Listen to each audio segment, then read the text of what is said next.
to go. Okay. Bring this meeting to order.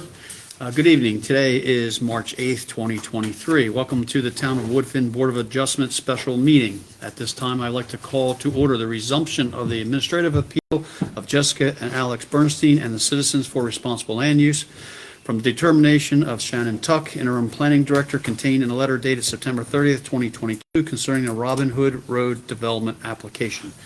At this time, I'd like to take roll to certify the board quorum. Mr. Hanson? Here. Ms. Gosnell? Here. Ms. Hoffman? Here. Mr. Deroni? Here. Myself, Michael Bennett, here. This meeting will recess at 9 p.m. tonight, or as close as possible, where we find a convenient place to stop. We will also take a 20-minute break at a good point around 7 p.m. I would also like to ask everyone attending this meeting to place your phones on silent so we do not disrupt this meeting. I believe that Mr. Portnoy, let's see, do you have to give us any ethical? No, I'm just going to ask if anybody has any issues that they want to disclose, such as ex parte communications, or have you read or heard anything that may influence your independent decision-making ability? No. Nope. All right, perfect. Okay, that being said, then, Mr. Portnoy, you are to continue. I believe it's your turn again. Thank you. And we are calling as our next witness Neil Waddle, who is participating remotely. So I'm going to get these cameras and mic back working. Can we see if this monitor can flip on? Oh, is it not on This one's at all? not on. I want to make sure. Neil, if you can hear us, if you can turn your mic and video back on. Just give me a spelling of that. Hey, Josh. When it's gonna Can you- Oh, they're working on that. W-A-D-D-L-E. It was on earlier. Sorry, Neil. They're having trouble with one monitor that the board can see you through, so they're trying to work on the TV monitor right now. It's blinking. Sounds good. That HDMI cable in the computer, I don't know. Well, it shouldn't Oh, be. Yeah, see, Now we lost it all. Just So that's what it killed is. it all, didn't it? Yeah. But why would one? What? I don't, Really? We got them on this side. it did not get them on this side. Okay. It got one. Now I took these off. Huh, and that one's flat, just different. flashing green. And even when that's off, it's not flashing.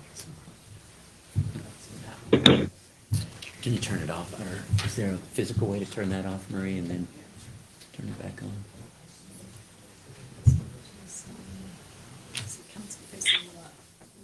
Yeah, bear with us just a minute. I think I just turned it off, sorry. I'm not gonna touch it. All right, so the TV's on but no signal. Yeah, it'll come back on here in just a minute.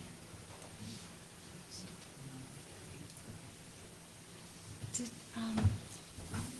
it have an HDMI input? Touch that box. See which one's audience, right?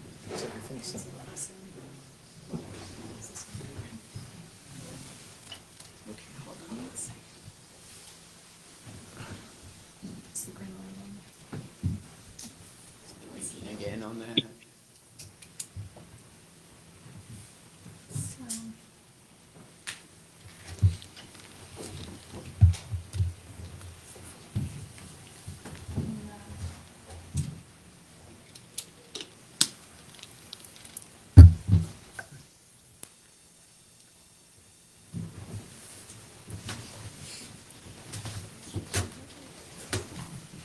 Oh, sorry, Susie.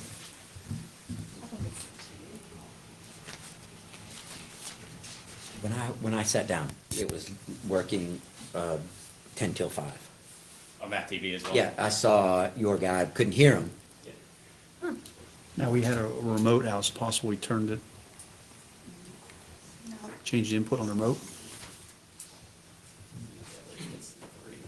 How's it? It is still just the far side. Sorry, we have 3 or 4 TVs right now going. Sounds good.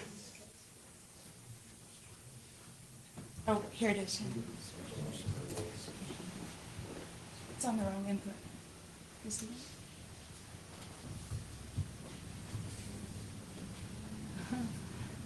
It was on earlier. Mhm.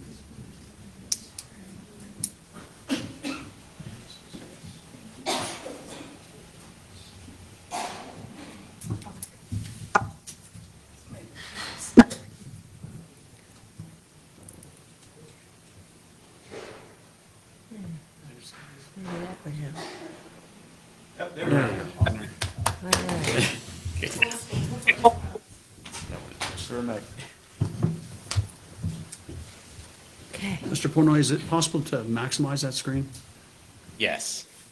just to make it so everybody can see a little better? Thank you. good, thank you.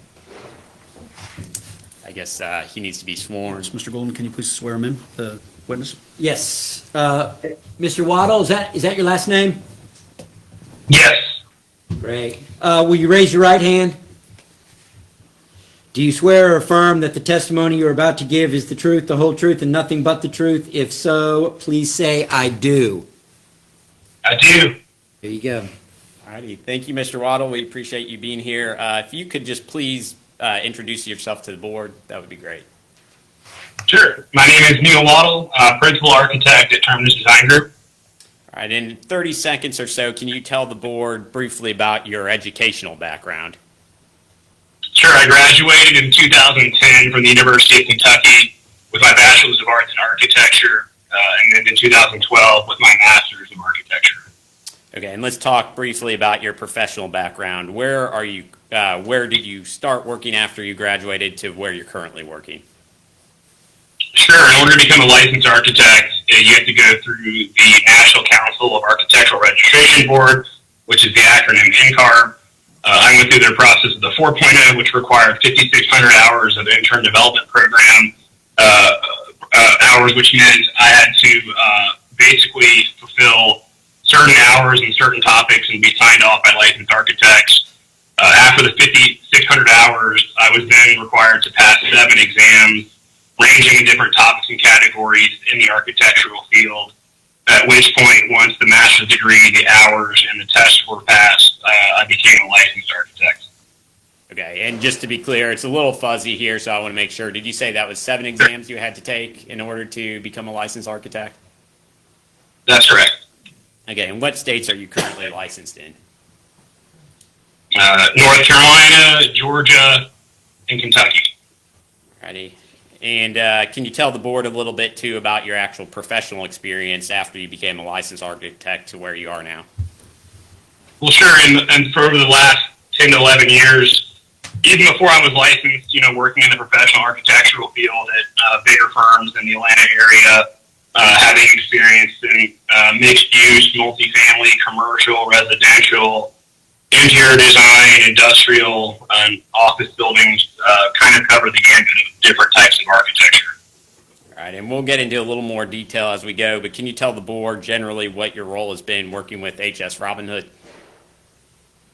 Sure. HS Robinhood came to me and hired myself and my team to help come up with a site plan for their zoning application to fulfill their desires as far as the program goes, heated square foot, density and whatnot, and working with the civil engineering team. When were you engaged by HS Robinhood to work on the project at issue in this case? June of 2022. And have you made any visits to the site? I did. I visited soon after engagement last summer, and then as well I made another trip late in 2022, winter of 2022. Okay, and I believe you have the record of decision, is that correct, in front of you? I do. Okay, and if you could turn to RD 136 in the record of decision, this is the October 18th, 2022 revised site plan submitted by HS Robinhood. Yes. I'm just going to give a minute because I see the board's turning to it as well. RD. RD 136. Thank you.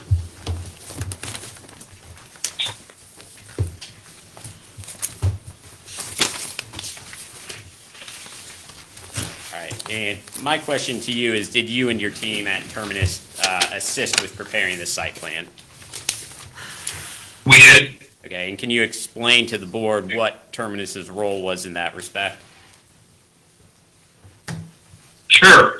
Working hand in hand with the HS Robinhood team and their civil engineering team to come up with, again, a site plan for a zoning application that fulfilled very preliminary heated square foot densities for a singular building on the site. And you just mentioned for a singular building on the site, were you specifically instructed as to what you were supposed to design by HS Robin Hood? From a density and area standpoint, correct. And just to be clear, because it is a little fuzzy, what were your instructions from HS Robin Hood? We were given, again, a desired number of units that were to fit in a single building on the site that worked with the civil engineering and the site planning on their team so that it was one cohesive site plan. Okay, and the petitioners in this case are claiming that the highlighted structure in that site plan depicts 3 buildings connected by breezeways. As someone who assisted with preparing that, do you agree with that position? I do not. Why not? The site plan that we're looking at shows one building in a shape that isn't a straight line, but it is still one building connected by elevators and stairways, and everything that is depicted in yellow is heated square footage. There is no break in the shell of the building or the heated square footage. Okay, and you've touched on it a little bit, but does the fact that the building is articulated affect whether or not it actually is one building or not under North Carolina's building code? No, based off the 2018 North Carolina Building Code, this is considered one building with the assumption of a type of construction and sprinkler in the building. We're allowed up to 72,000 square feet per floor plate. This building right here is showing roughly 37,000 square feet. So we're well under the maximum allowed square footage per floor plate for one building. Perfect. That's all the questions I have for you at this time. At this time, I'll turn it over to either the town or Mr. Noor. There's no questions. Mr. Noor?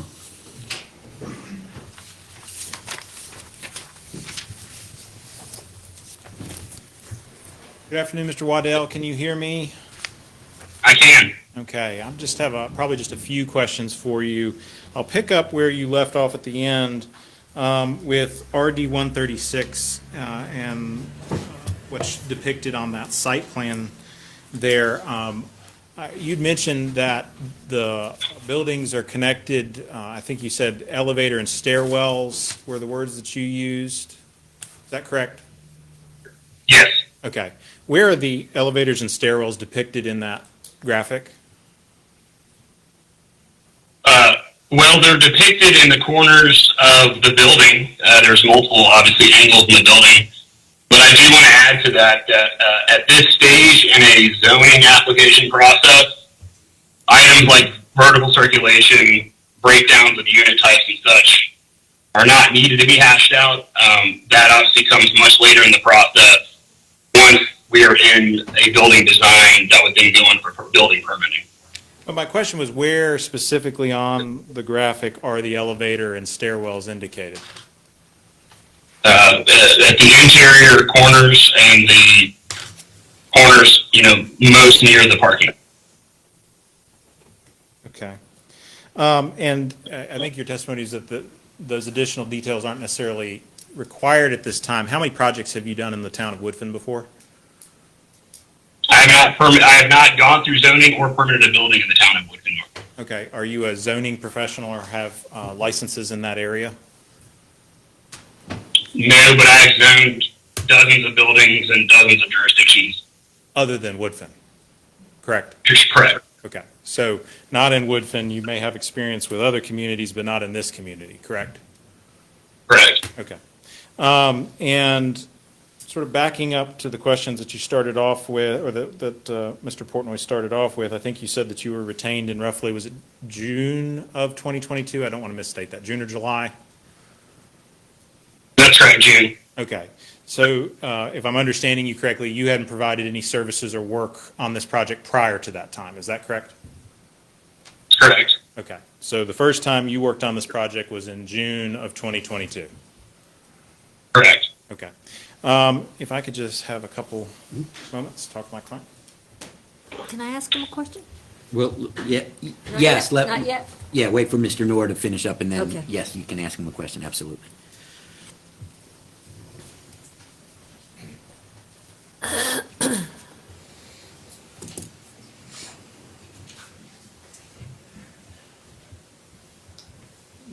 couple follow-ups, Mr. Waddell. As part of that site plan on 136, did you provide floor plans for the building? No. Okay. Those would be my questions. Thank you. Thank you. Good. Mr. Waddell, we have a question from the board for you. Go ahead. Okay. In the depiction that we have on RD 136, in the gold-colored area, right, there are what seem to be triangular, well, not really triangular, but in between each of the structures, or the structure, what is that? What is that? Is it a two stories? Is it two stories? Is it just an open area? What exactly is that? Do you know what I'm talking about? Again, to go back to the point about zoning applications, it's very unheard of to have a full building design at this stage. The intent for us was to help the HS Robino team fulfill an overall area that we knew at some point down the road could fulfill certain programmatic areas in the building. But I can tell you that anything in gold is intended to be heated square footage to be lived in. Intended to be what? Heated? Yes, heated square footage to be lived in. Heated square footage to be lived in. Okay. Or occupied if you want to go off of Okay. code terminology. Okay, thank you. Questions from the board? Nope. Mr. Portnoy? I only have one follow-up, and I think it might just be to help clarify since he's Yeah, your question. yeah. And correct me if I'm not getting to where you're going, but I think, Mr. Waddle, I think Ms. Hoffman was asking kind of where the building actually bends, Yeah. like those sections. Yeah. Mm-hmm. What's going on in those sections of the building? And I Yeah. just thought. Sure. Thank you. Yeah, sure. Once we're ready, if when we move forward and we're ready for a full design that is intended to be condo units on the corners, probably nicer in condo units since they're the corner and have a lot of good views. But that is the intent, that anything you're seeing in yellow is part of the same program across the site plan. Okay, so it would be living space? Yeah, Correct. yeah, okay, thank you. Mr. Portnoy? That's all I have. I just Okay. going to cut him off, I guess, if there are no further questions. No further questions? Yes, thank you very much. Well, let me see if Mr. Norris got any. No. Thank you, Mr. Waddle. We appreciate your time. All right. Thank you all.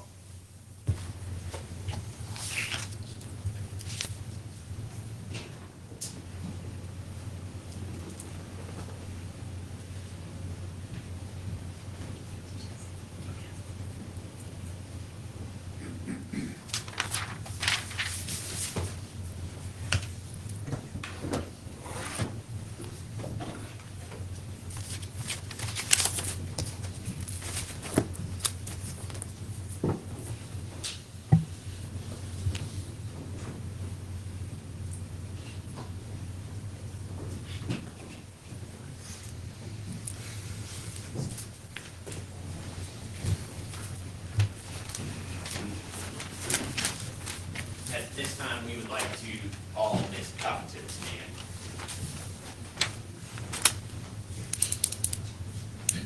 Mr. Golden, Ms. Tuck was sworn in before. Does she have to be re-sworn in? No, I'm happy to swear her in again, but you have been sworn before, so you would still be under oath, Ms. Tuck. Understood.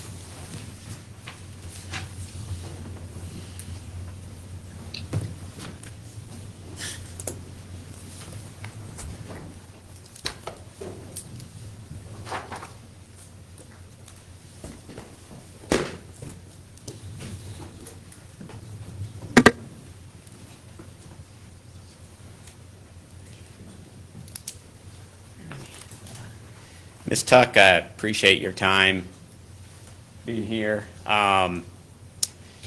You've had a chance, obviously, to testify before the board previously during the town's case. But I'd like to just jump back very quickly and talk a little bit about your experience. If you could take a second and please just remind the board about your prior professional experience and up to the point where you were hired by the town of Woodfin. Sure, my, my background in education is in landscape architecture. I'm a licensed landscape architect. I worked in private practice for a number of years before joining the City of Asheville Planning Department, where I worked for over 20 years. And then I joined the town of Woodfin staff as town manager almost exactly a year ago. And when you were with the city of Asheville, what was the highest position you held? Development Services Director in one department and Assistant Planning Director in the Planning Department.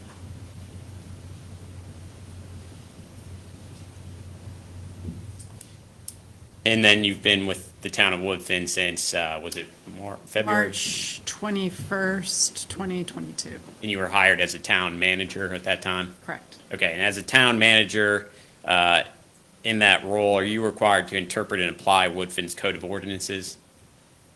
I am, among other staff, yes. And among other stuff, or was some of the other stuff that you just mentioned, is that also Section 160D of North Carolina General Statute? Yes, and other state statutes. And were you required to also do that when you were serving as the interim planning director and zoning administrator for the town of Woodfin? I was.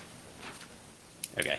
I'd like to now just kind of take a step back and talk a little more broadly about the zoning process, because there's been a lot of talk about what the process is in Woodfin, and I just want to make sure everyone's on the same page. So if we're operating under what we call the old version of the ordinance and dealing with an undeveloped property zoned in Mountain Village, can you walk us through the step once an applicant submits a zoning compliance permit application? Once an application is submitted, staff would perform what I think you could characterize as an intake review. So we're just sort of checking over the application to make sure the actual form is included and that it's complete, that the fields have all been filled in. And that a site plan that illustrates the proposed development project is supplied. That includes the basic zoning information that would be necessary to determine compliance. And after the intake review, what's the next step?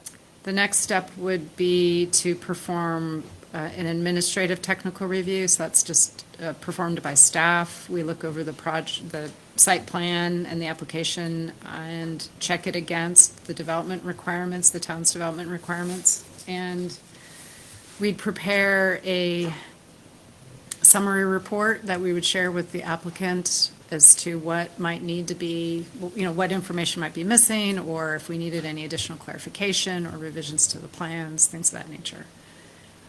After that's shared with the applicant, and they're given an opportunity to respond or offer any additional information, then we would schedule the project to be reviewed by the planning board. That may, but not always, include a revised site plan. And then that information, along with the staff report, gets shared with the planning board. The planning board would review the application during one of their regularly scheduled meetings. And the planning board would either deny, approve, or approve with conditions the project. And if the project is approved or approved with conditions, then staff would work with the applicant on getting any remaining information that's needed before the permit is issued. And then once the zoning permit is issued, the applicant would be able to go and obtain other development permits. So the grading and erosion control permits, the building permits, et cetera. Okay, so just to make sure I have it in my head correctly, there's the initial intake review, correct? Yes, That's the first step of the process. yes, And that's looking to make sure the zoning compliance permit application is completely filled out, yes, and also whether the site plan is attached. And just to make sure the court reporter got it, was that a yes? yes, And then after that, there's what you called, I believe, the technical review, yes.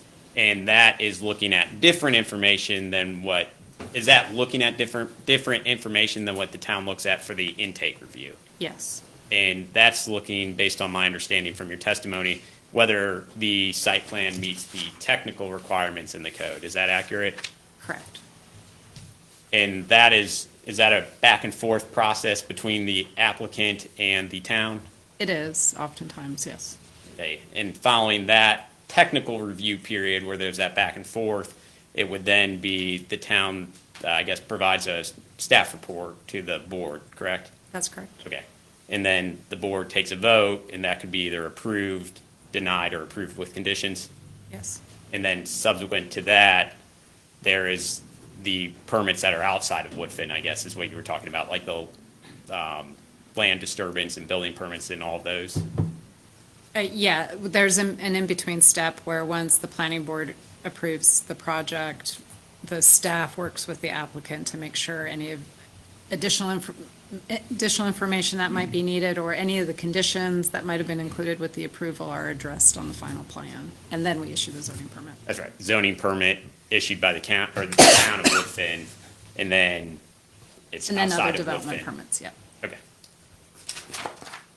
So let's take a look now at the application in this case, which is at RD 003.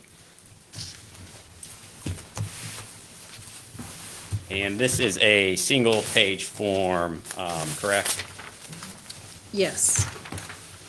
Was HS Robin Hood required to use this form to submit a zoning compliance permit application with the town of Woodfin in May of 2021? Yes. So Well- I'd like to make an objection. I think for improper foundation, it's that she started with the town, I think in 2022, was correct? So she Correct. didn't have independent knowledge of what the process or situation was in 2021 prior to her employment with the town. So I don't think she's able to testify to such thing. Based on the foundation that's been done. Do we still want to hear this, or do we want to?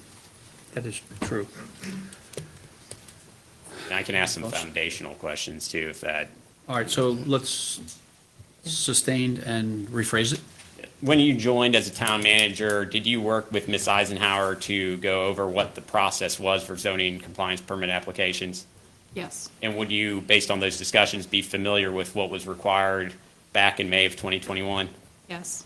Okay. And so in May 2021, was HS Robin Hood required to use the form to submit a zoning?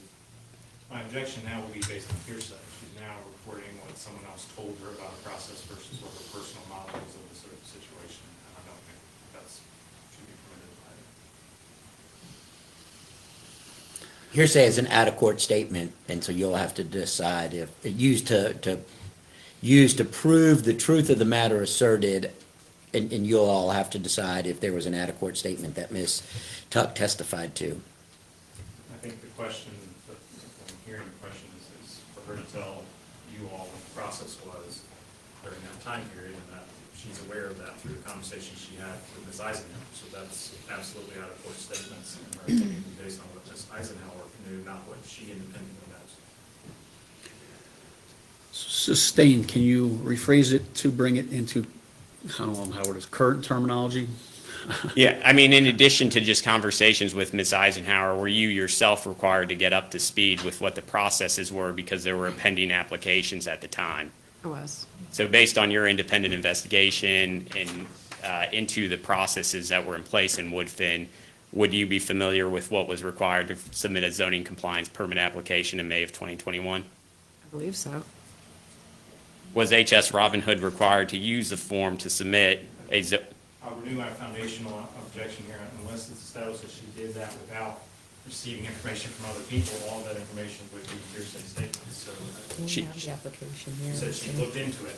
She didn't say how she looked into it. This is all based on conversations with other people. We're hearing the conversations she had with other people. we could spend here all day doing this, but a person who comes in as a town manager has to understand what the processes were in place when there's applications and things that were submitted prior to that. She can't come in and have no understanding of what happened. If we're okay, I'm going to overrule the objection and continue. We'll go with that. Oh, okay, let's overruled, and let's continue. All right, so repeating it again, was HS Robin Hood required to use this form to submit a zoning compliance permit application with the town of Woodfin? Yes.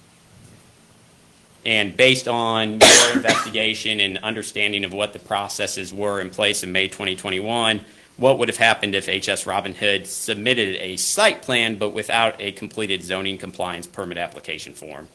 It would not have been accepted, and we would have reached back out to the applicant to say, or whoever submitted the plan, to say, you need to fill out the form, here's the form. And looking at the application, under the type of use / cost section, it says total estimated cost TBD. Do you see that? Yes. Okay.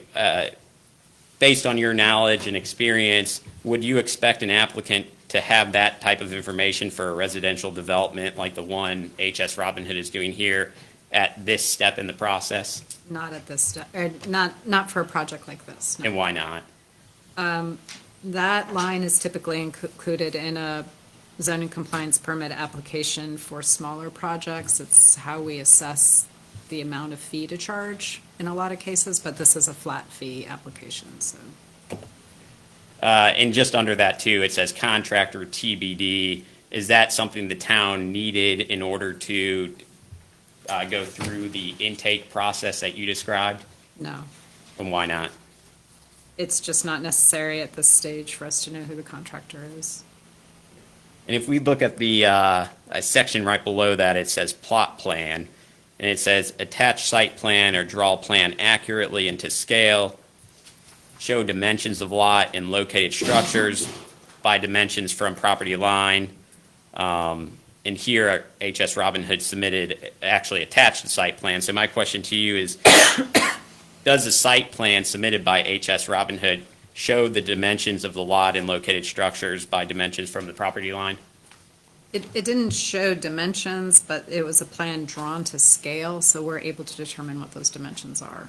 Okay, so in your experience, is that sufficient to satisfy the requirements in the application? Yes. The petitioners in this case have raised issues with the fact that the site plan doesn't actually contain a table, like explicitly setting forth the dimensions of each building. Does the town require an applicant to include a table with those dimensions in a plan that's drawn to scale and includes a graphic scale? It wouldn't be required, and a table's kind of an unusual way to actually illustrate that information, but it doesn't hurt. We like to have more information, but it's not necessary, And why is it not necessary? because the plan's drawn to scale and we can determine those dimensions. Okay, and so here, as you testified, the plan's drawn to scale and a graphic scale. Based on your 20-plus years of experience in land use and planning, is that consistent with what other site plans contain to show dimensions of buildings? Site plans will often include dimensions, but again, it's not always necessary to have those dimensions.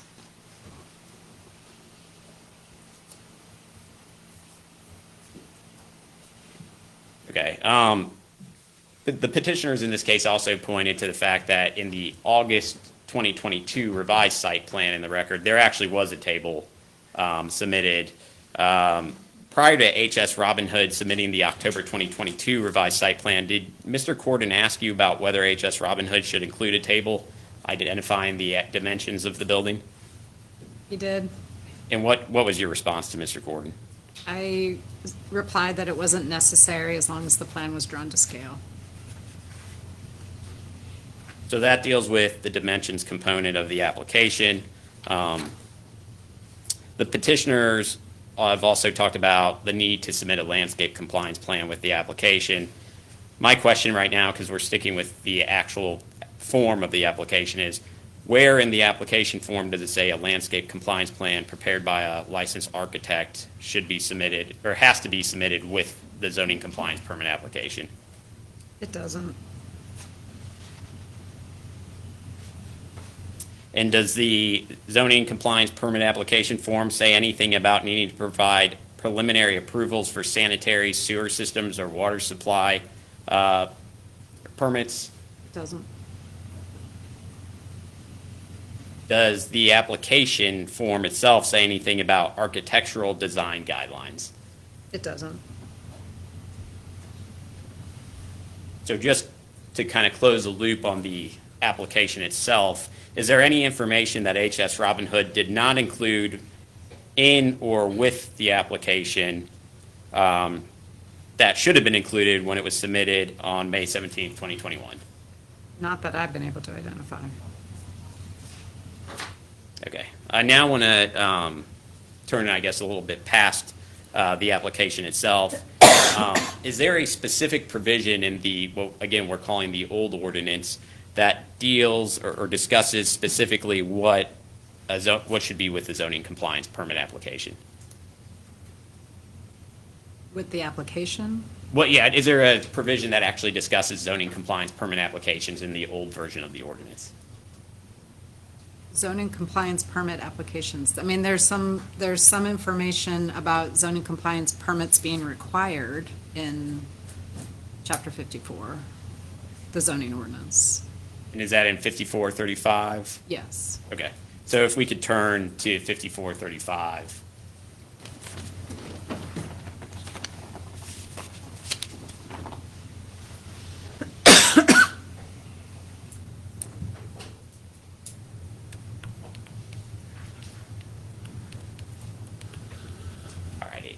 And it's up on the screen right now.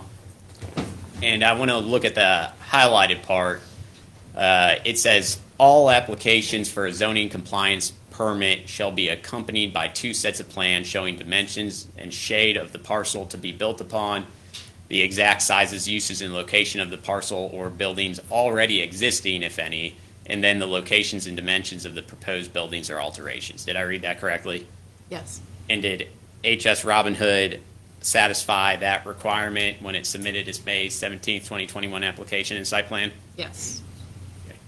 And then it goes on to say, the application shall include such other information as may be necessary to determine conformance with and provide for the enforcement of this article. Did I read that correctly?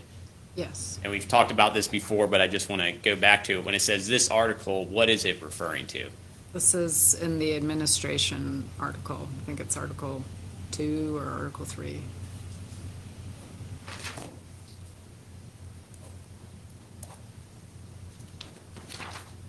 Okay, and so I'd like to kind of walk through Article 2, because we haven't, I don't think, done that yet, to see what, if anything, it impacts the zoning compliance permit application. If we could turn actually to Section 5432.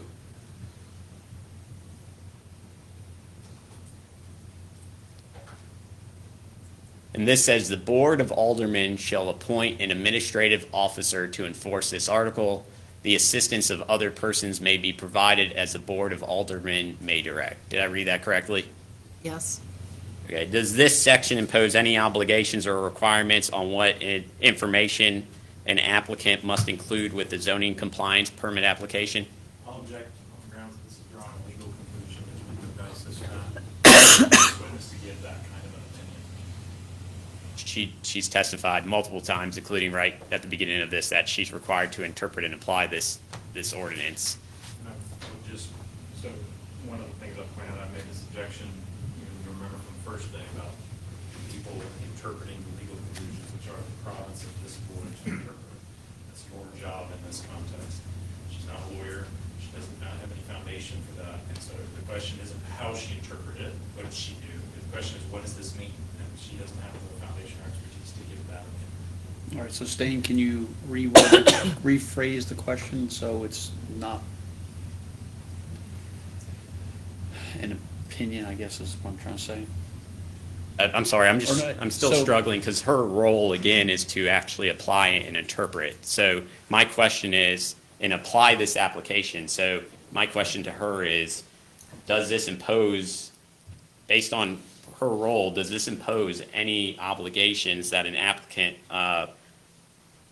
any obligations or requirements on what information an applicant must include with the zoning compliance permit application?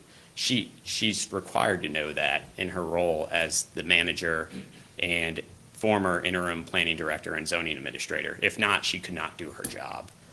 And the question isn't whether she's qualified to do her job. The question is she able to give an opinion on that issue in a quasi-judicial proceeding? And the answer is no. She doesn't have the ability to interpret the ordinance. That's for an expert. She's not qualified as an expert.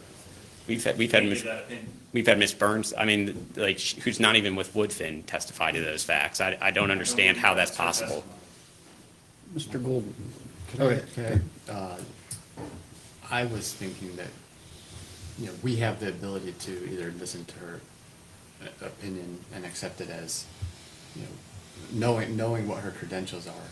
If her job is to interpret this ordinance, we may or may not agree with the way she interprets it, and I think that's why we're here.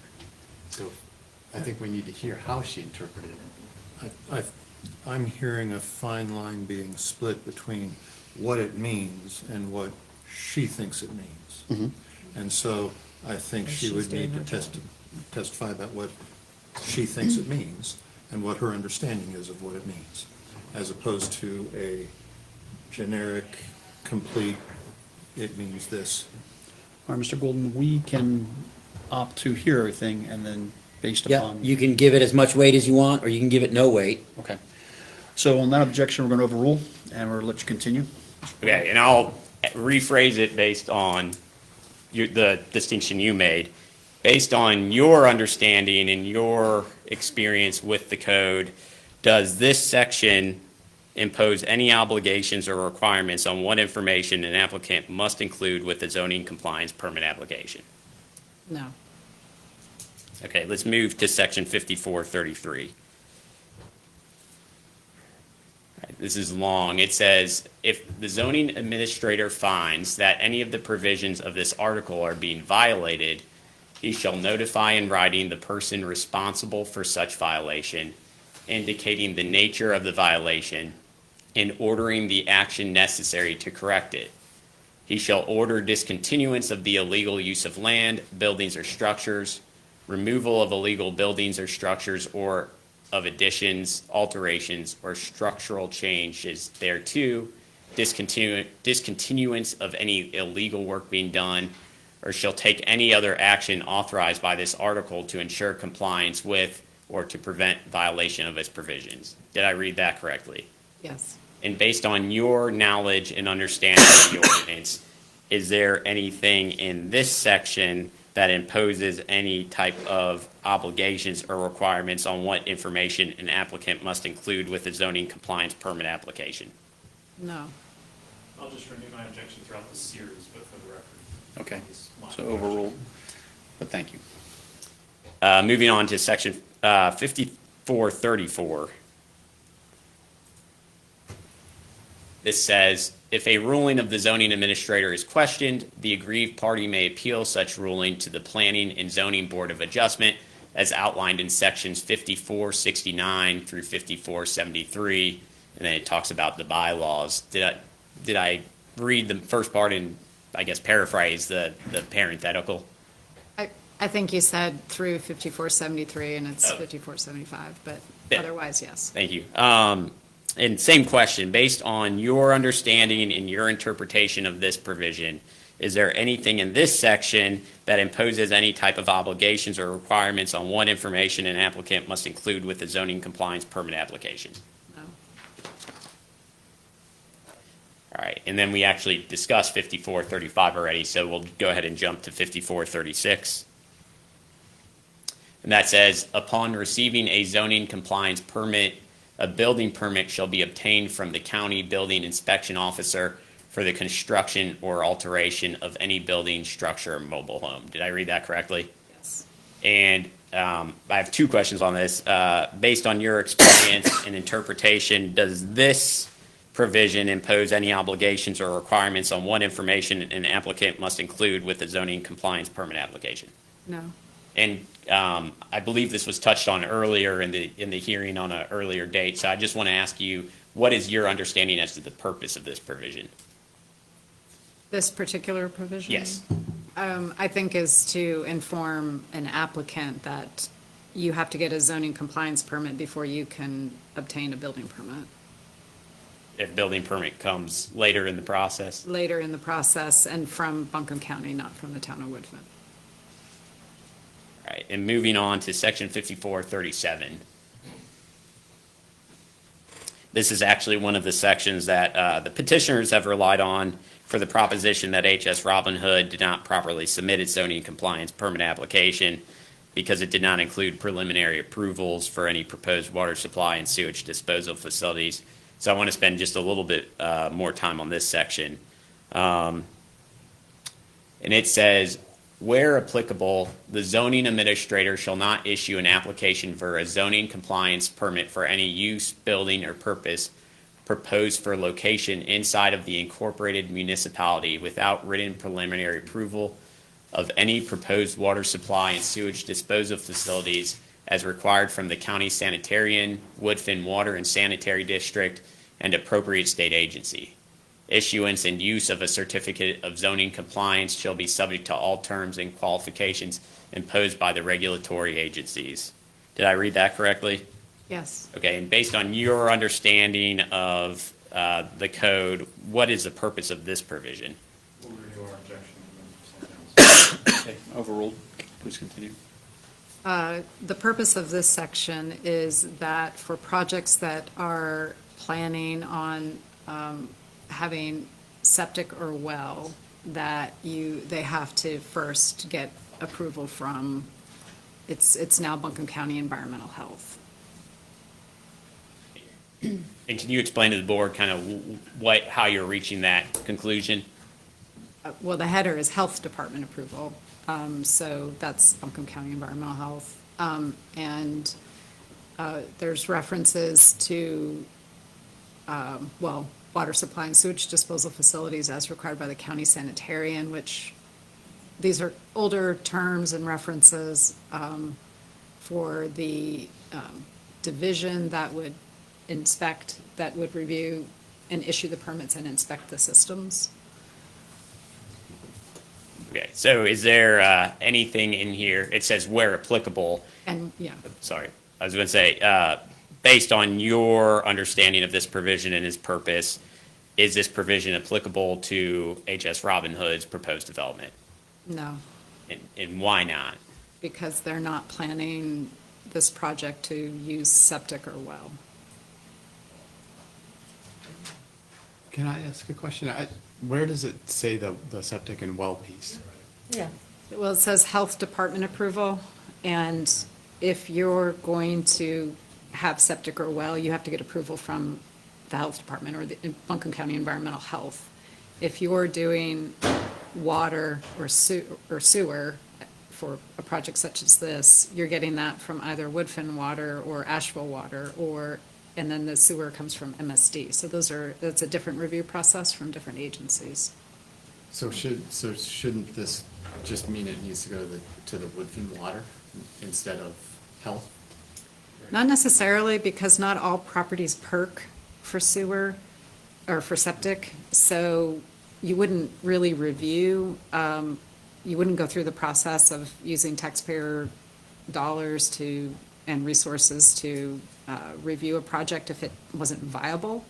So you would normally get water and sewer approval first. It's a little bit different with MSD and water approvals because those agencies exist for the purpose of supplying water and sewer.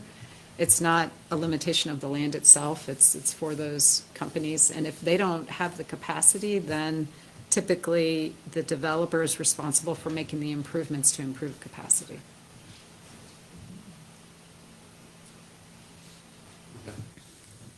Just want to make sure. If you Yeah, have other I'll questions. wait. I'll ask additional questions if I have them later. And also, did the town of Woodfin ever tell HS Robin Hood that this provision was applicable to his project? No.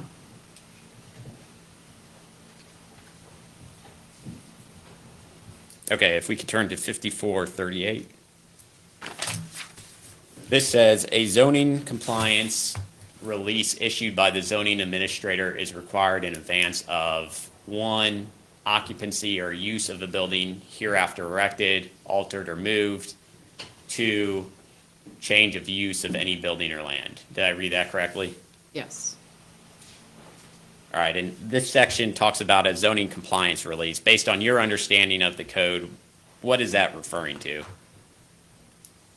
I think it's referring to the step that has to occur after construction, but before the building is occupied, when a certificate of occupancy is issued. And zoning compliance release is one thing that has to happen before that certificate is issued. You also need building compliance release and stormwater compliance release.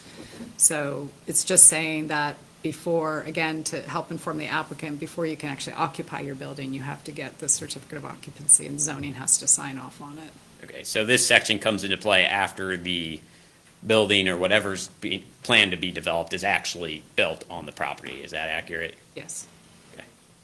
So does section 5438 impose any obligations or requirements on what information an applicant must include with the zoning compliance permit application? No. Okay, let's move on to section 5439. This says, a zoning compliance release shall not be issued unless the proposed use of the building conforms to the applicable provisions of this article. If a zoning compliance release is denied, the zoning administrator shall state in writing the reasons for refusal, and the applicant shall be notified by the refusal. A record of all certificates shall be kept on file in the office of the zoning administrator, and copies shall be furnished on request to any person having a proprietary or tenancy interest in the building or land involved. Did I read that correctly? Yes. Okay, and this again refers to zoning compliance release, correct? Yes. Okay, so does this, based on your understanding and interpretation, is this provision related to something that comes into play after the building or development's built? Yes. Okay, so does this provision impose any obligations or requirements on what information an applicant must include with the zoning compliance permit application? No. All right, moving on to section 5440. This is entitled Remedies Available and says, in case any building is erected, constructed, reconstructed, altered, repaired, converted, or maintained, or any building or land is used in violation of this article, the zoning administrator or any other appropriate county authority or any person who would be damaged by such violation, in addition to other remedies, may institute an action for injunction or mandamus or other appropriate action or proceeding to prevent such violation. Did I read that correctly? Yes. Okay, and does this section impose any obligations or requirements on what information an applicant must include with a zoning compliance permit application? No. Okay. And I don't know if you have it in front of you, but if you do, have we now gone through the entirety of Article 2? I think so. I'd have to check.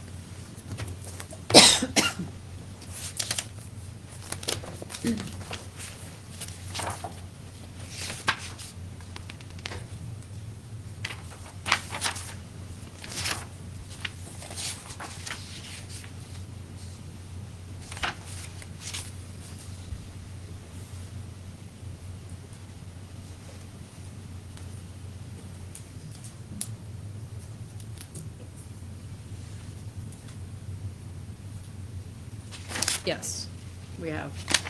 Okay, and so based on your understanding and what we've just gone through, is there any information required by Article 2 of the zoning code that HS Robin Hood failed to provide with its zoning compliance permit application and site plan on May 17th, 2021? Same objection, same grounds. No. I'm sorry, can you repeat that? Same objection previously made on the same grounds. Okay, overruled for same reason. Please continue. And just to clarify for the record in the court reporter, I just want to make sure it's clear, so I'll re-ask it. Based on your understanding of the zoning code and what we've discussed, is there any information required by Article 2 of the zoning code that HS Robin Hood failed to provide with its zoning compliance permit application and site plan on May 17th, 2021? No. Okay. I'd like to now kind of turn to some of the other arguments that the petitioners have made on what they're claiming was required. Specifically, they've turned to sections 54.318 and 54.249 to suggest that the application was incomplete. Let's start with 54.318. And the petitioners are claiming that this applied to the application in May 2021 because the site plan contained multiple buildings. I want to kind of take a look, and what they've honed in on is section 5. It says, the procedure for approval of group development plans shall include the submissions of a design plan showing the proposed layout, including the location of buildings, driveways, street parking spaces, and recreation areas to the Planning and Zoning Board of Adjustment for study prior to final approval. So I want to stop there and make sure I read that first sentence correctly. Yes. Okay, and it says for study prior to final approval, correct? Yes. Okay, and what's that, based on your understanding of the code, what's that referring to? Same objection, same grounds. Overruled. I'm sorry, can you mind if I turn to it in the? Oh, yeah, book and go ahead. look at it, so I can see the whole thing.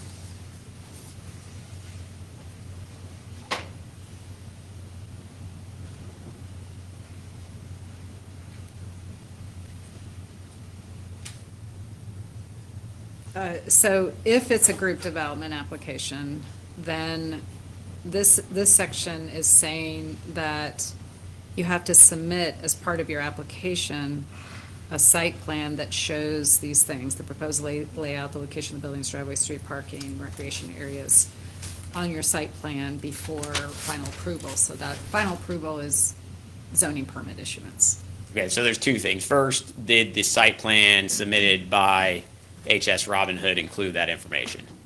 It did. Okay, and this is talking though, when it says study, for study prior to final approval, can you, I may have misheard you, what is that referring to?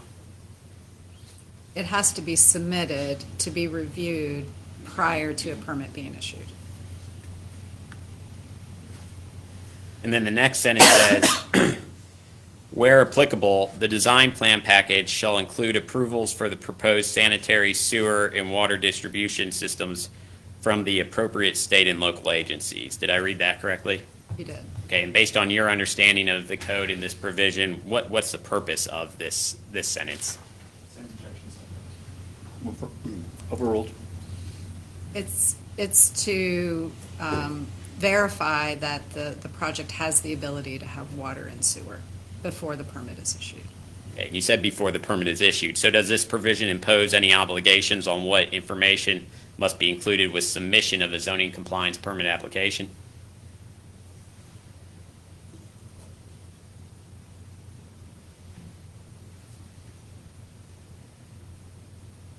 No. Okay, so just to be clear, is there any, based on your understanding and interpretation of this provision, is there anything in this section of the ordinance that HS Robin Hood should have included with its zoning compliance permit application and site plan on May 17th, 2021, but did not include? No, not at time of application, but it would have been required at some point throughout the review process. And just to clarify, there's nothing to prevent somebody from submitting it at time of application, but it wouldn't necessarily be required at time of application. There's a distinction, I guess what you're saying is whether they voluntarily provide it versus what's required. Is that what you're saying? Well, they will have to supply it at some point, but not necessarily at time of application. Fair enough. And I should have, I guess, rephrased the question versus what's required at the time of application. Yeah. All right, and I believe the petitioners have actually also pointed to section 54.318.3 of that section.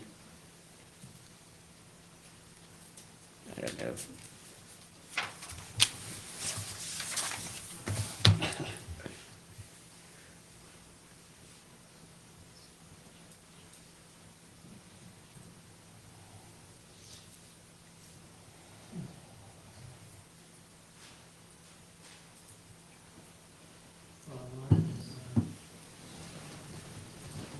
while we're trying to pull it up on the screen, Ms. Tuck, if you could just review that through your book. You said 54.318.3? It's subsection 3, yep. And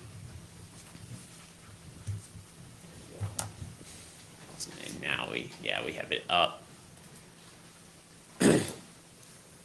And it says a proposed group development project should be designed by a licensed architect. It shall be so designed that the overall intensity of land use shall be no greater than that permitted in the zoning district in which the project is located. Furthermore, the design should guarantee permanent retention of open space and ensure its care and maintenance. Did I read that correctly? You did. Okay. And I want to focus on that first sentence where it says the proposed group development project should be designed by a licensed architect. Based on your interpretation of the code and understanding of the code,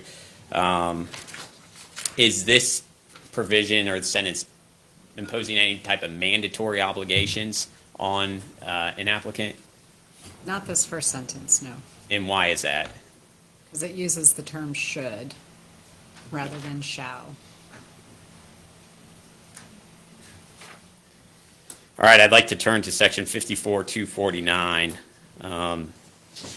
And the petitioners are also relying on various provisions in that section to say that the application was incomplete. I'd like to start with section 54-249 and then E3.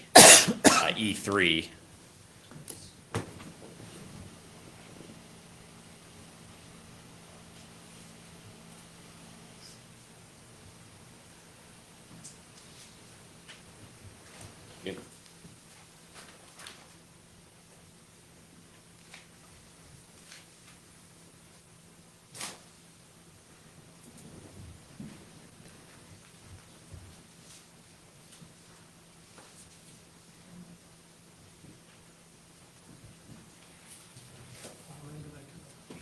Yeah.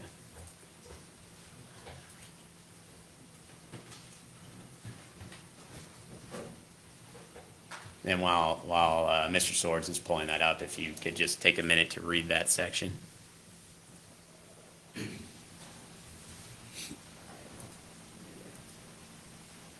What's the top 54-249? What's the title? This Mountain Village Residential District. And And then this, subsection E is development standards. oh, sorry, yes. Oh, yeah, sorry.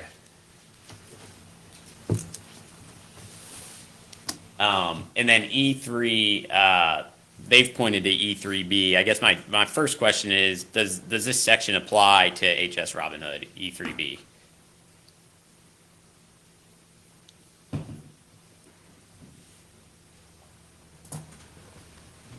I don't think so. And why not? Under development standards, it's broken down in different categories: density, structure size, lot width, setbacks, impervious surface height, landscaping, etc. 3 is lot size standards, and I believe this is really referring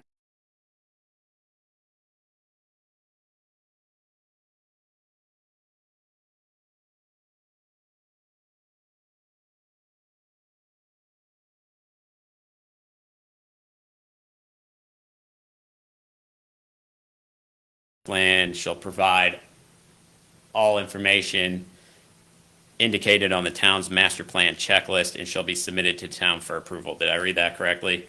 you did. Okay. Where is that checklist in the ordinance? I'm not, I don't know. I don't think it is. Have you ever seen that checklist? I haven't. So just to be clear, despite the reference in the provision to a master plan checklist, to your knowledge, does that master plan checklist exist in the version of the ordinance that was in effect as of May 2021? Okay, and was there a checklist that was attached to the zoning compliance permit application? No. So when Mr. Day was told by Eisenhower in May 2021 that no checklist existed, was that correct based on your understanding? Based on my understanding, yes. Okay. But we do, just to make sure we're on the same page here, we do have a checklist was provided to HS Robin Hood in February 2022 that's located at RD 054 through RD 055 in the record of decision. So I want to make sure there's no confusion about what the source and purpose of that checklist was. First question is the checklist that's in the record at RD 054 through RD 055 the checklist that's referenced in section 54-249E3B of the old ordinance? I'm sorry, you're asking if this checklist is the checklist that the ordinance referred to? Correct. No, it is not. Okay. And my understanding from prior testimony is that this checklist was an internal checklist created by staff. Is that accurate? Yes. Okay, and why? What was it created? What was the purpose of it for the staff? I think it's a tool to help an applicant know exactly what information we need to see on a plan in order to review it for compliance. It helps make sure they don't go through too many revisions, you know.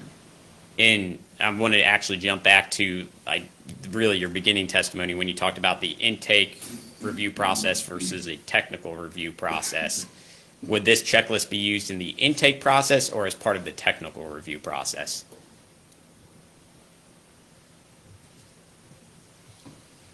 This checklist is more of a technical review process checklist.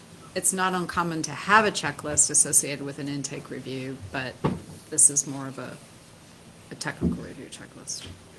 And in this case, based on your understanding, though, there was no checklist for the intake review process. Is that accurate? That's correct.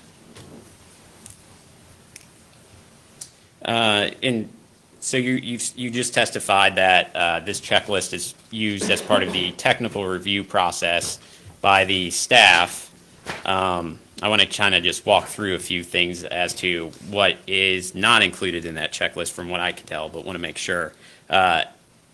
Based on your review of this checklist, is there anything in here that says detailed floor plans have to be provided for technical review? No.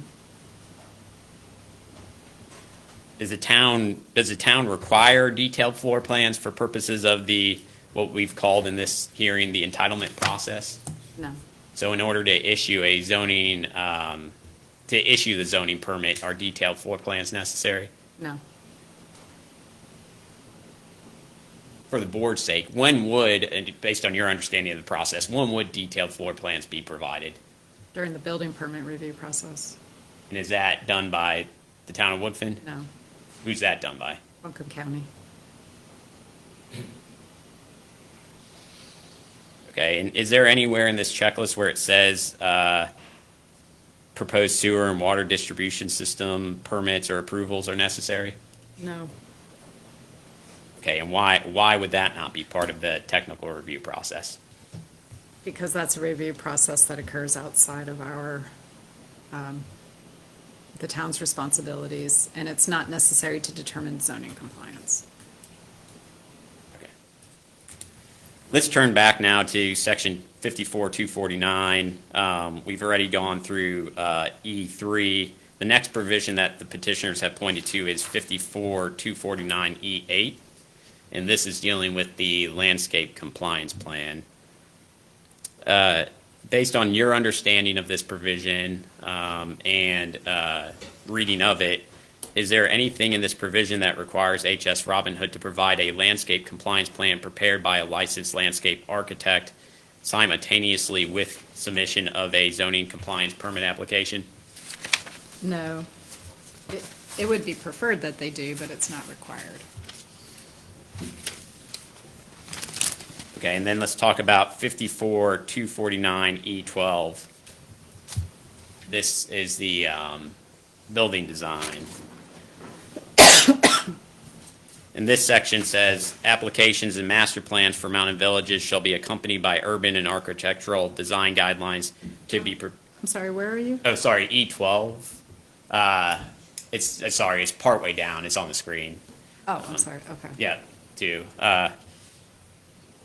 It says applications and master plans for mountain villages shall be accompanied by urban and architectural design guidelines to be prepared by the applicant. And then it goes on to list, it says guidelines for residential structures include, and then it lists 3 specific guidelines, correct? Yes. Okay, and if we look at the site plan submitted in May 2021 in the record of decision, are those guidelines included on that site plan? They are. Does this provision require any other information with a zoning compliance permit application? No. And we actually, I think there's some shoulds in there too. What's the significance of those, use of that word in this provision? Yeah, a lot of this, there's a lot of shoulds in here, which would imply that it's optional. Also, I think it's important to point out that 1, 2, and 3 refer to single-family and small-scale multifamily residential structures, which is not what we have in the final plan that we were reviewing. So it's arguably applicable at all. I'm sorry, I just didn't hear you over. It's arguably applicable at all. All right. Another section that the petitioners have pointed to is section 5411. I'd like to take a minute to turn to that section.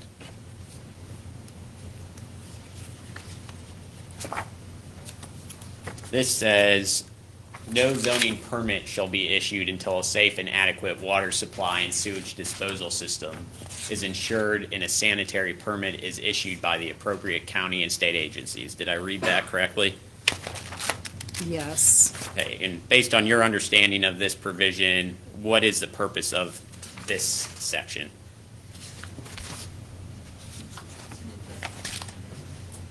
Overruled.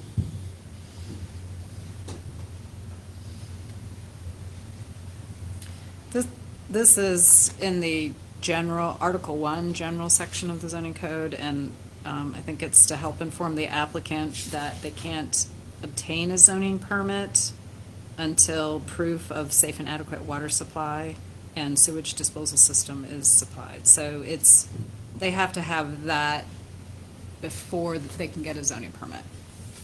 So a couple questions there. Is that imposing any obligations on what is necessary for purposes of submitting a zoning compliance permit application? No.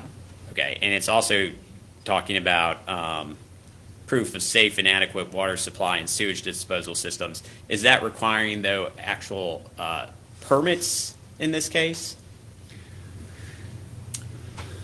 It doesn't appear to be, no. What is it talking about then when it's discussing the safe and adequate water supply? Just says that it is insured, and that can be insured through a permit. That's one way to insure it. Also, in our area, in our county, we also commonly receive water and sewer allocation approvals, which says that the entity supplying water and sewer disposal is able to serve the project. They have the ability to do it.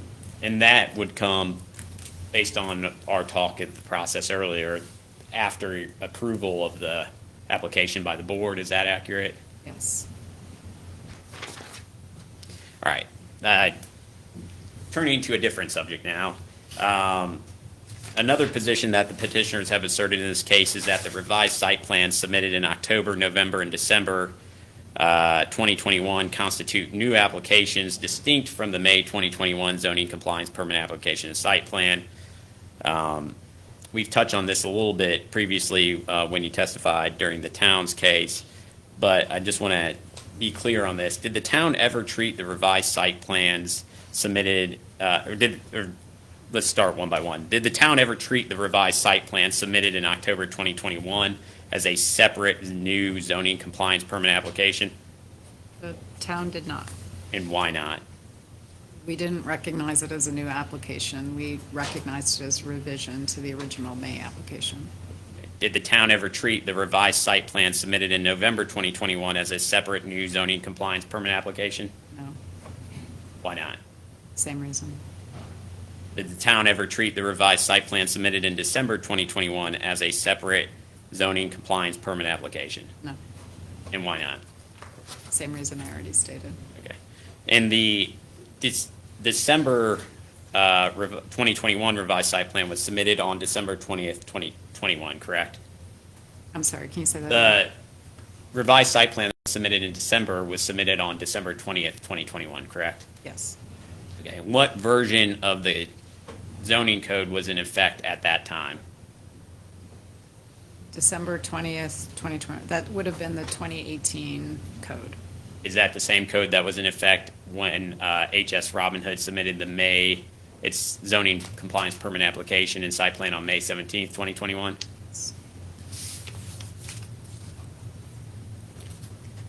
So you hit on this a little, I think, earlier too, in your prior testimony. So even if the town had treated the revised site plans submitted in 2021 as new zoning compliance permit applications, would that have any effect on what ordinance applied to them?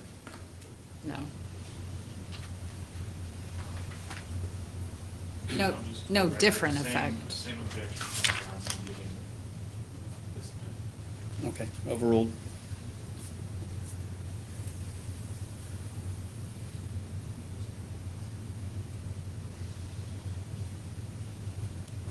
So if the town, sticking with this line of questioning, if the town thought that the revised site plan submitted in October 2021 was a new application, would it have required HS Robin Hood to pay a fee?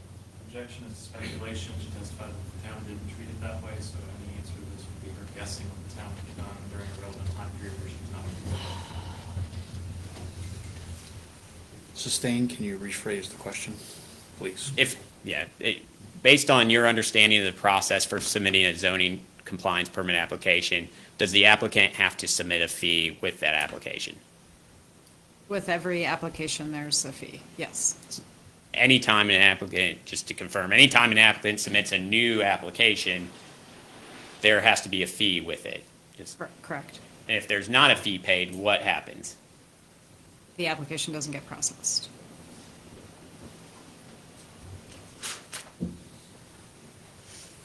Was there any request by the town in 2021 for HS Robin Hood to pay an additional fee when it submitted the revised site plan in October 2021?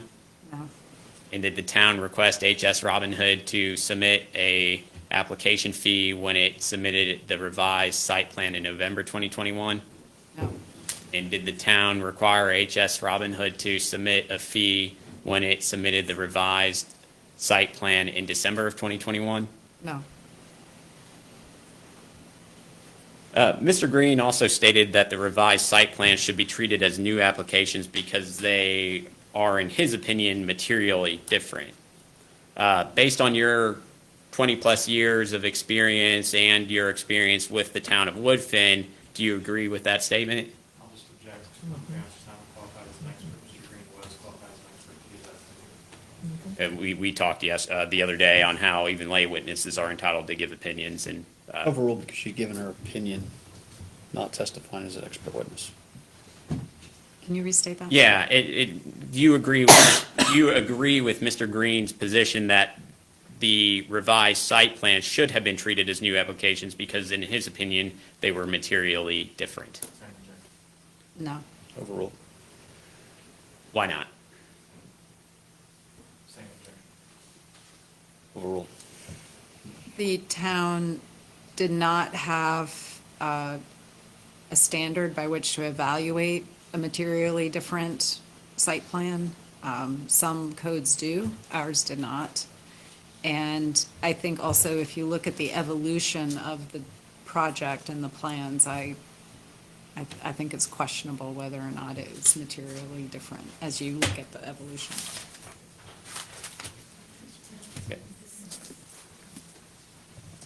I'd like to turn now to the talk about the July determinations that were in this case. And we can turn to RD 068, which is the determination that was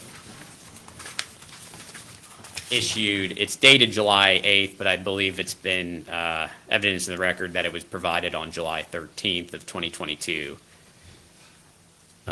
And my question, are you there, Ms. Duck? I just want to make sure.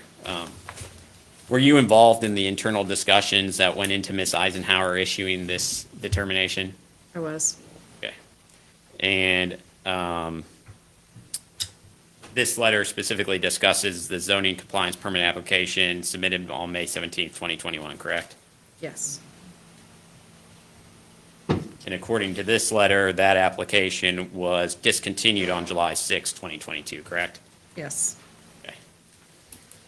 And then there's been testimony in this case, though, that after this letter was sent, there was a meeting between the town and representatives for HS Robin Hood. Do you recall that testimony? Okay, and did you participate in that meeting? I did.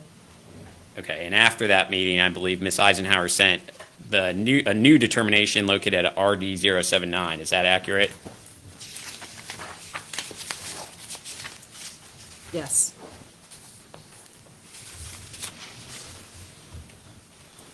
And Ms. Eisenhower issued this in her capacity as planning director and zoning administrator? Yes. Okay, and were you involved in the internal discussions and analysis that went into Ms. Eisenhower issuing this July 20th, 2022 determination? Yes. Okay, did you review the July 20th, 2022 determination before Ms. Eisenhower sent it to HS Robin Hood? I did. And did you actually approve the July 20th, 2022 determination before Ms. Eisenhower sent it to HS Robin Hood? I did. Okay, so I'd like to kind of talk quickly about what the letter actually states. And I'll object to the best evidence, and this is what the letter actually says. You know, the words say what they say. Asking her opinion on them when she's not the person who issued that is irrelevant, and she wouldn't know what was in Ms. Eisenhower's mind, the person who actually signed this document. She just testified that she not only discussed it with her, but she reviewed it and approved it before sending it. In this best evidence rule, this is not a contract.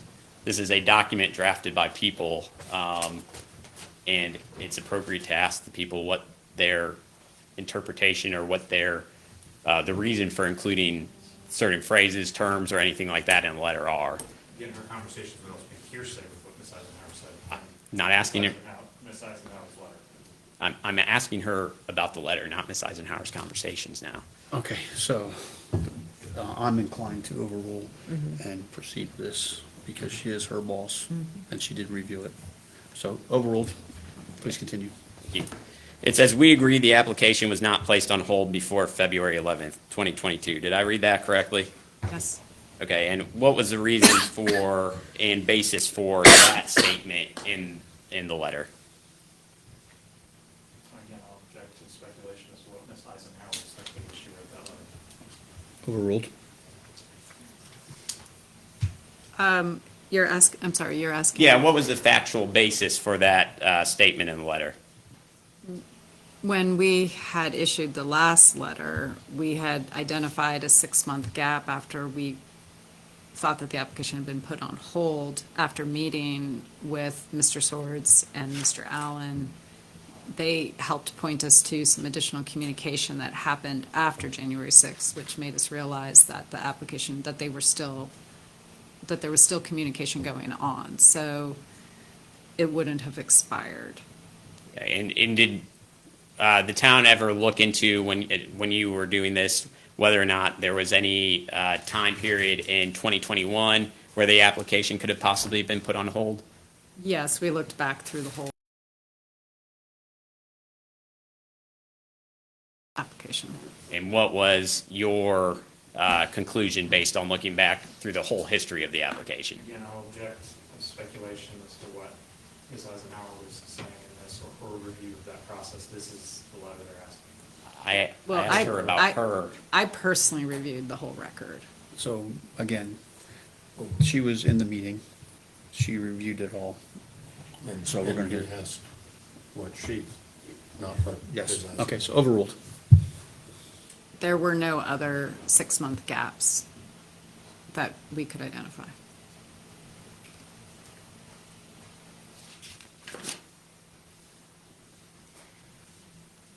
Okay, and the next sentence says, "As a result, the application will remain valid at least until August 11th, 2022, correct?" Correct. Okay, and when it says application, what is that referring to? Well, it's referring to the May 17th application or its most recent revision. And then when it says will remain valid, what does that mean? It's still active. We're still recognizing it as being vested under the standards that were in place at the time of the May 17th application. Okay, and to be valid, would HS Robin Hood have to have submitted, in the town's opinion, a fully filled out, complete application? Yes.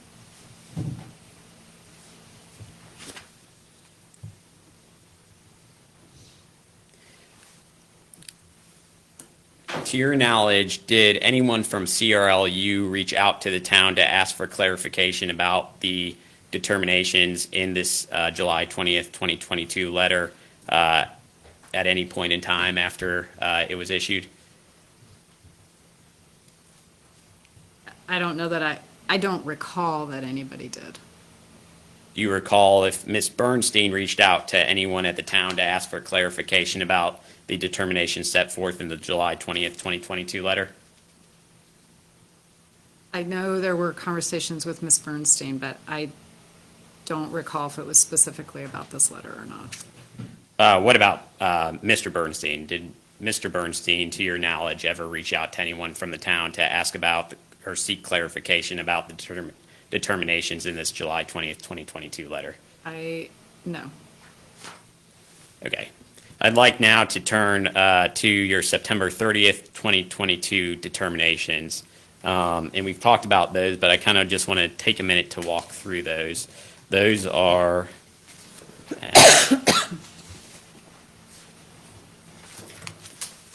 RD 111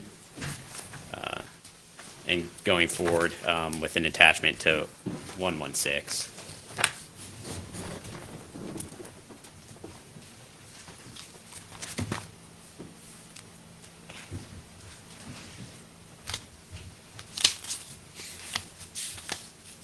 Do you have that in front of you, Ms. Tuck? I do. Okay, and I want to kind of just go quickly through these determinations that you made. And it says, it looks like you included the questions that were submitted by HS Robin Hood, and then it was followed by your response. Is that accurate? Yes. Okay, and your first response is kind of towards the bottom of RD 111, and it says, on the first point, I would agree that a revised site plan that consolidates all of the residential units and amenity areas into a single building would not be defined as a group development. Did I read that correctly? You did. Okay. Can you explain to the board what the basis was for you reaching that determination? The definition of group development, And- being more than one principal building, or two or more, however it's phrased, two or more principal buildings. It was based on the definition of group development? Yes. Okay. And then you go on to say, and would instead be classified as a multifamily building.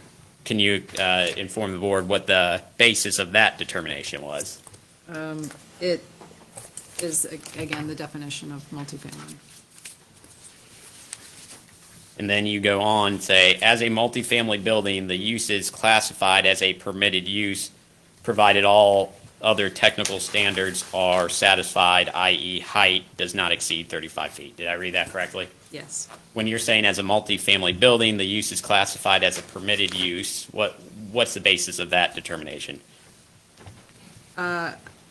It's the Mountain Village zoning district requirements that breaks down permitted uses and conditional uses, and multifamily is listed as a permitted use.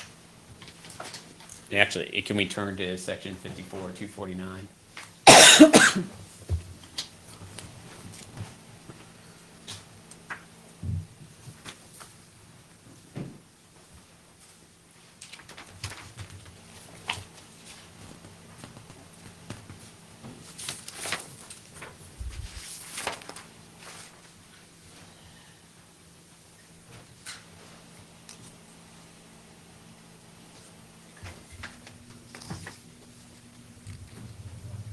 We are pulling up, let's just scroll up just a little bit. Oh. Yeah, there we go.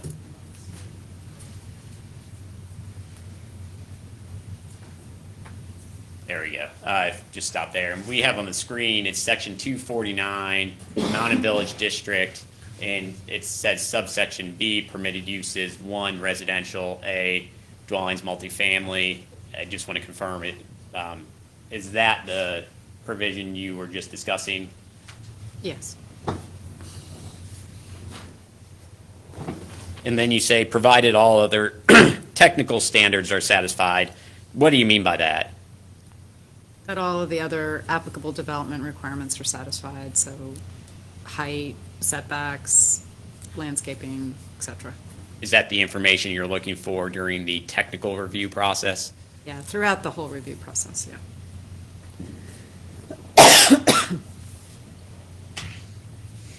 Is there anywhere in this letter where you address the October 18th, 2022 site plan?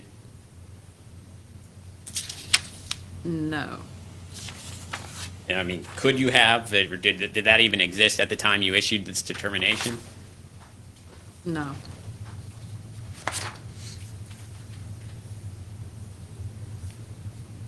And if we look through this determination, do you actually even, do you issue any determinations on short-term rental issues? I don't in this letter. Okay. And again, going back to the technical standards, did you address those in the staff report that's at RD 169 through 170 in the record?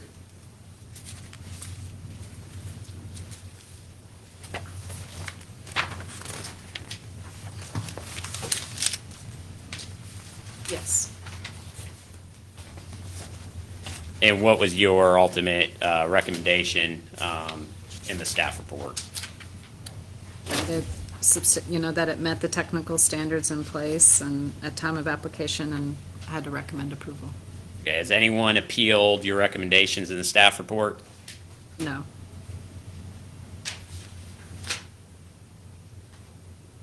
Okay, I want to jump back then a little bit to your letter as well. I feel like, so you asked if anybody's appealed my recommendation, but this staff report goes to the planning board, and it would be their decision to agree with that recommendation or not. Gotcha.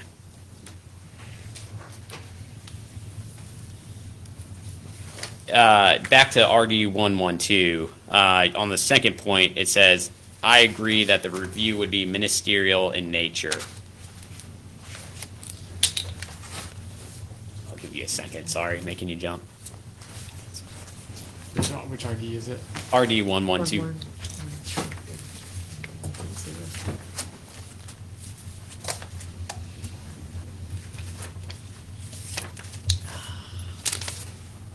Yes. Okay, what was the basis for that conclusion that the review would be ministerial in nature? The zoning code for development applications in Mountain Village.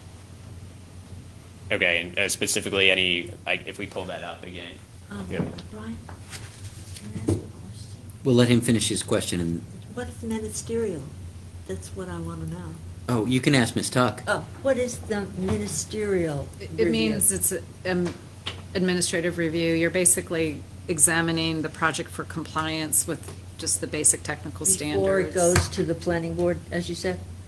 And the planning board also can only review it for compliance with those technical standards. We have other development applications that allow the approving body to look at things outside of the technical standards, like compatibility, harmony. But what is, so let's get back to what is a ministerial It's an review? administrative technical review only. So you're looking for compliance with the minimum technical standards Okay. only. Okay, thank you. And to help further, I guess, further that, what would be the difference? Can you explain what a different type of review than a ministerial review? So there's three kinds of reviews: a ministerial administrative review. There's a legislative review, which is what we apply to conditional zonings. And then there's a quasi-judicial review, which is what we apply to conditional use or special use applications. And a ministerial review only looks at compliance, but it's very objective, compliance with the standard. It either does or it doesn't comply. A legislative review is much more subjective. There's a lot of interpretation, whether or not you think it not only meets technical standards, but whether or not it's compatible, or whether or not it provides a public benefit or meets other goals adopted by the town. And then there's a quasi-judicial review, which looks at technical standards as well as statutorily established findings. And that goes through a quasi-judicial process, much Okay. like what we're doing today. Each of these reviews then would go before the planning board? No, Or none no. of them? Or some of them would and some of them wouldn't? A conditional zoning goes before the planning board, but only for a recommendation to the town council, Town council. who is the final approving body. And that's it. And then that and ministerial review goes to the planning board. Quasi-judicial reviews go to the Board of Adjustment. Oh, okay, okay, got you. In this case, you were saying it's ministerial review, correct? Correct. And just to get back, what was the basis for saying it's ministerial review? I believe I'm responding to comments in the letter from HS Robin Hood's attorney, asking me to clarify or to agree that it's a ministerial review And why do you believe it's a ministerial review? because of how it's described in the zoning ordinance. Can you expand on that, I guess, a little bit? Is it the fact that, I guess, we talked about it's a permitted use, does that come It's a into play? permitted use, it's not listed as a conditional use, and it's not a conditional zoning. In 2018, we didn't have conditional zoning, so it is by default a ministerial review. And I guess to kind of go to Ms. Hoffman's question, so under the old version, was it just the quasi-judicial ministerial review paths, and those were the only options? At that time, yes. All right, and you go on to say that it would be ministerial in nature and would be based on the rules in place at the time of application, May 17th, 2021. What was the reason for including that statement in the September 30th, 2022 determination? Again, I believe I'm responding specifically to the attorneys for HS Robin Hood asking me to clarify whether or not I agree that it would be based on the May 17th application, which I do, where I did at the time. And then just to clarify that we view a future submittal to be a revision to that May application, just like we did all the other preceding revisions. So essentially, the submittal of a revised site plan would not impact the permit choice, is that accurate? Correct. It would not impact permit choice. We would not look at it as a new application. All right, and then you say, unless we are instructed otherwise, what do you mean by that? Oh, unless the applicant under permit choice has a choice. They have the option to be reviewed under the standards that were in place at the time of application, or under, if the rules change, they have the option of opting into the new rule. So here, I'm saying unless we are instructed otherwise, meaning unless HS Robin Hood tells us that we should review it under a different code. In your opinion, working with HS Robin Hood, has HS Robin Hood worked with the town in good faith to address guidance and comments that it's received from you and the town? I'll object on the grounds that the good faith is a legal standard, and again, the same basis, this witness doesn't qualify to offer an opinion on whether a legal standard has been met with this appeal. I can rephrase the question if he's worried. Sustained, please rephrase. Has HS Robin Hood worked cooperatively with the town to address town's guidance and changing recommendations during this process? Yeah. That's all I have at this time.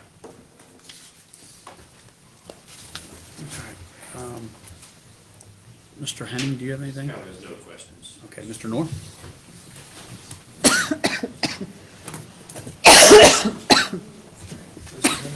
Okay. Shannon, do you need some water? Thank you. It's just, if I talk a lot, it just, Well, I'll try and not ask him any questions, so you don't have to continue to talk. I know that it can be difficult.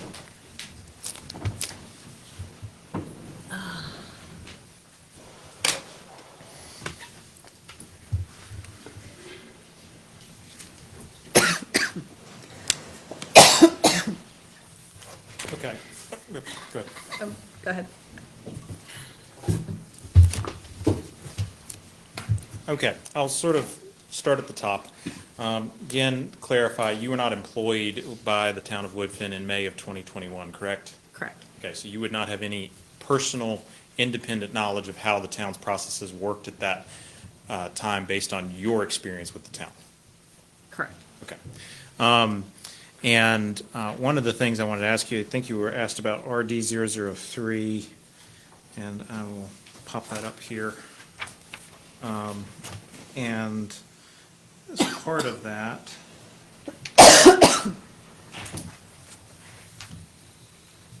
we talked about the application was, or you were asked a number of questions about the application. One of the things I wanted to ask you about here was the PIN number. This PIN number relates to one of the pieces, or one of the parcels of property involved in the total application, correct? Yes. It does not include the lot that was added subsequently as an access road, correct? Correct. So the application does not actually include the PIN numbers for all of the properties that are included in the proposed development, correct? Correct. Okay. So that piece of information is missing from the application, correct? Well, this is what was submitted on May 17th, so that parcel wasn't included at that time. Okay. So it's not in the application form that was submitted on May 17th. Correct. Okay. Also wanted to ask you about, I think you were asked about dimensions. One of the things, just give me a moment here.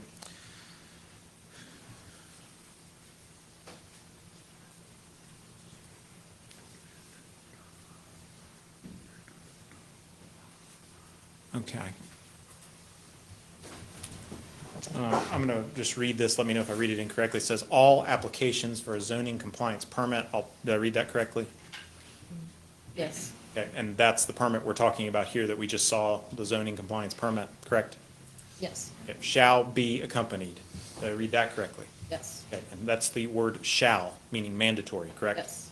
Okay. And then further down, underlined in red, it says, and the locations and dimensions of, and then carrying on to the next page, the proposed building or operation alterations. Did I read that correctly? Yes. Okay, so despite you saying that dimensions are not required, the language of the ordinance says shall be included, does it not?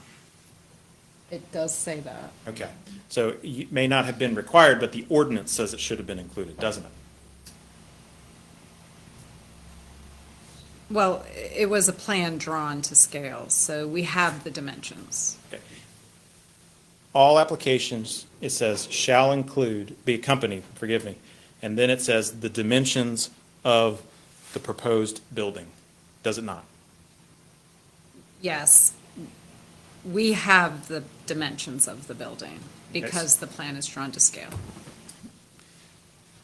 And we know later on in the process what the developer considered dimensions because they included it in a subsequent application, didn't they not? They did. Okay. That you're referring to the table? I am, right here. Yes. Highlighted in yellow says dimensions and then includes dimensions for each of the buildings. And this was submitted in August of 2022, correct? Yes. Okay, so by the developer's own submission, they identified what dimensions meant to them, did they not? They did. Okay, and prior to this, it had not been provided in any application to the town, was it? No, it wasn't.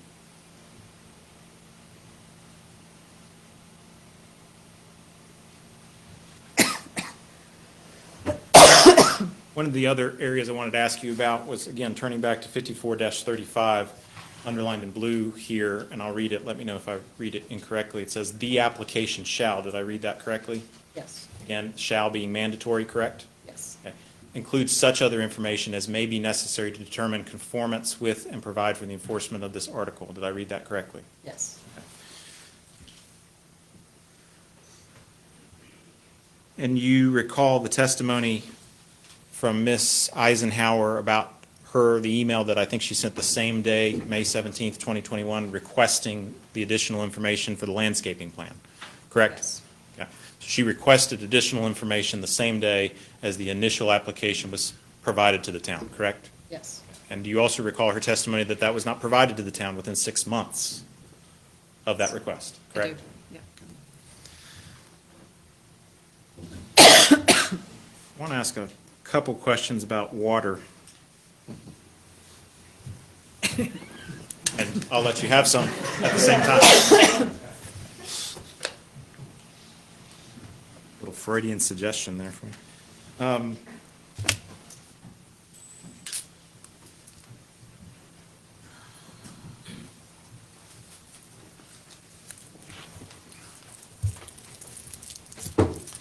54-37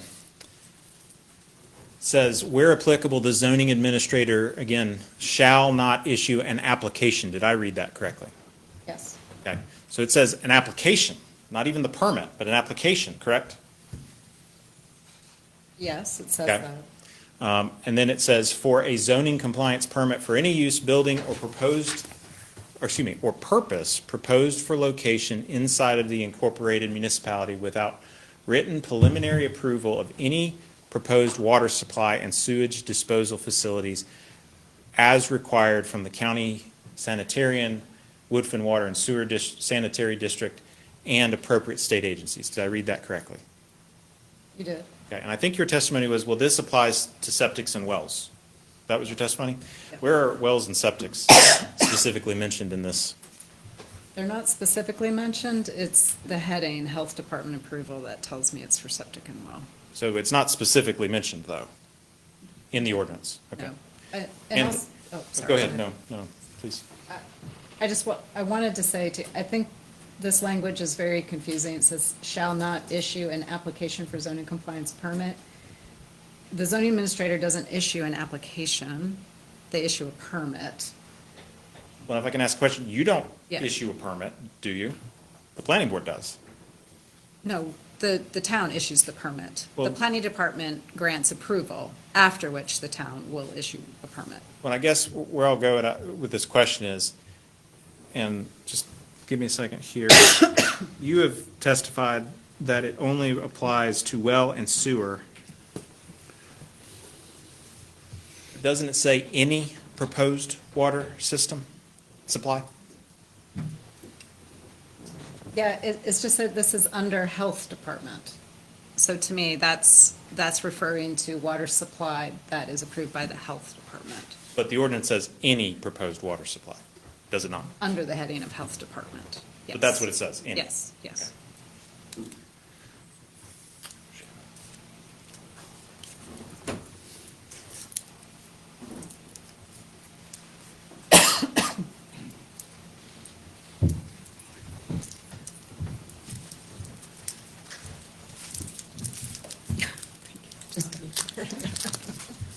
Please, Cough drops galore.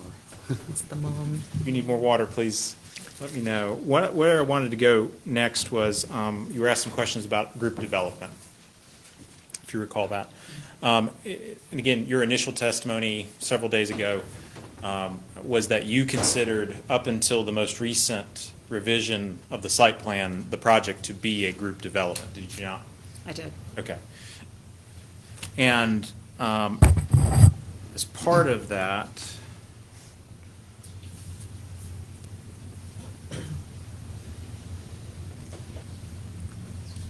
I want to ask a few things about the Mountain Village ordinance.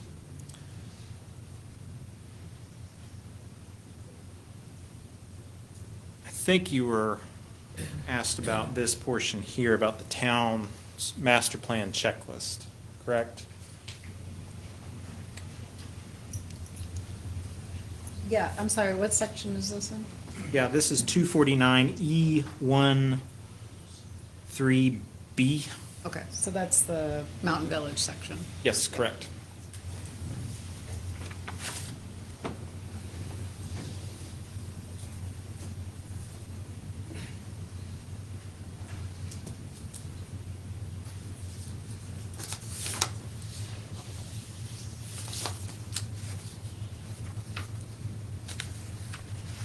And I guess where I'm,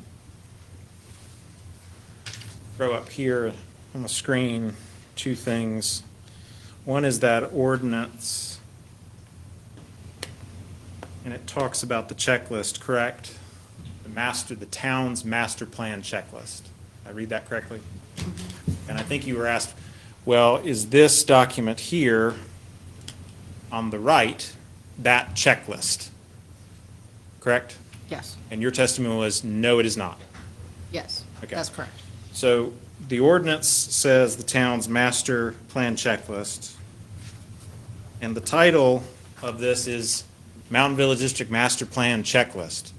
So it's your opinion that this is not the same checklist, despite the title of the document being Mountain Village District Master Plan Checklist. So I might have misinterpreted or misunderstood Mr. Portnoy's question. I thought he was asking if this was the checklist that code was referring to, but this checklist came after that code was written. So this what didn't exist when the application was submitted. It is a master plan, it is a Mountain Village District Master Plan checklist. Well, but and it again, wasn't go ahead. But it wasn't in place when they first applied. So in May of 2021, though, you were not employed by the town, correct? Correct. So you wouldn't have independent knowledge of what checklist existed at that time, correct? I mean, I wasn't here in 2021, but based on my research, I couldn't find any checklist. Okay, but that doesn't mean there wasn't one, True. correct? It could be. Okay, and it was referenced in the ordinance as existing, correct? Yeah, the ordinance definitely refers to a checklist. Okay. Can we go back to that significant, so this is under lot size standards, and it begins by saying significant changes to improve master. I'm just pointing this out because I regret that the town's code is not more clear. It's the significant changes to improve master plan. This is under lot size standards, and it's saying significant changes to an approved master plan, which is common with subdivisions, will need approval from the board. So I'm a little bit confused, and then it'll specifically say outlined elsewhere in this code for subdivision approvals. I'm not sure if this is referring to a checklist related to subdivisions or to Mountain Village or what exactly. Okay. So I acknowledge there's some ambiguity around this. I'm going to sort of pivot here for a second to, I think you were asked about the July determinations made by Ms. Eisenhower, correct? Yes. Okay. And one of the things you were asked about was the statement in that determination that says prior to a period of time, they didn't find a hold, her opinion was the town didn't find a hold in place, correct? I can pull it up if that'd be Yeah. helpful. Sure. Yep.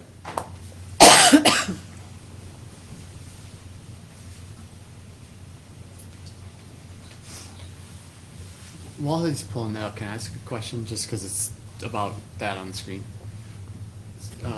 This isn't the first time that I saw something in there that said subdivision approvals, like the code for subdivision approvals. Is there a separate piece of code within the document that has other guidelines for subdivisions? Yeah, subdivisions are a different chapter, so they're not part of the zoning code, they're their own chapter. Okay. And master plan approval is referred to in the subdivision approval process as well. Got it. Okay. I think that's it there.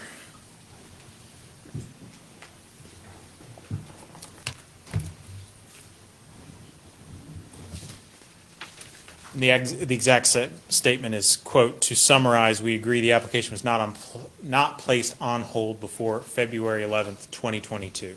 Did I read that correctly? Yes. You also recall Ms. Eisenhower's testimony, though, that when she was referring, what she was referring to in this letter was the time period between January 6th, 2022, and I think you said a 6-month period that would have ended in July 6th, 2022, correct? I'm going to object to that to the extent it mischaracterizes. The petitioners actually never asked Ms. Eisenhower about this letter. If you go in the record, they actually only asked her about the July 8th determination. They never actually asked her about this letter. I don't think that's accurate, and I'm happy to pull up the transcript portions that talk about what she was talking about in her determinations. But Ms. Tuck's testimony was that it was referring to a 6-month period, and I'm confirming the 6-month period, what 6-month period we're talking about. Let it, we want to hear this, I'm assuming. Okay, so overruled. Okay, so that 6-month period is between January of 2022 and July of 2022, correct? And that was her testimony about what she meant in these determinations. And I'm going to object to the extent of mischaracterizing questions and testimony in the record. Overruled. That's my understanding, yes.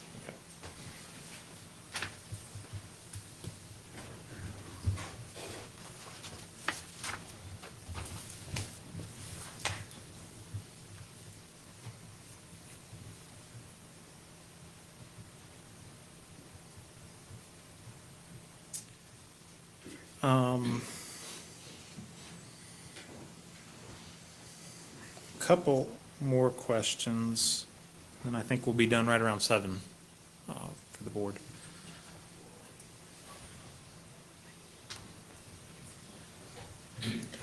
Can I ask, so when Please. you're finished and we take a break, will she still be here to answer our questions? No, I'm going to try to finish this witness up before the break, whether it's 7:05, or whatever it is. And so you what have a about question- questions we have? Then you should ask now. Okay. You done? Please, no, I have a couple Oh. more, but feel Or free to after ask your Mr. questions Miller, now. whatever you prefer, but before Okay. break. Okay.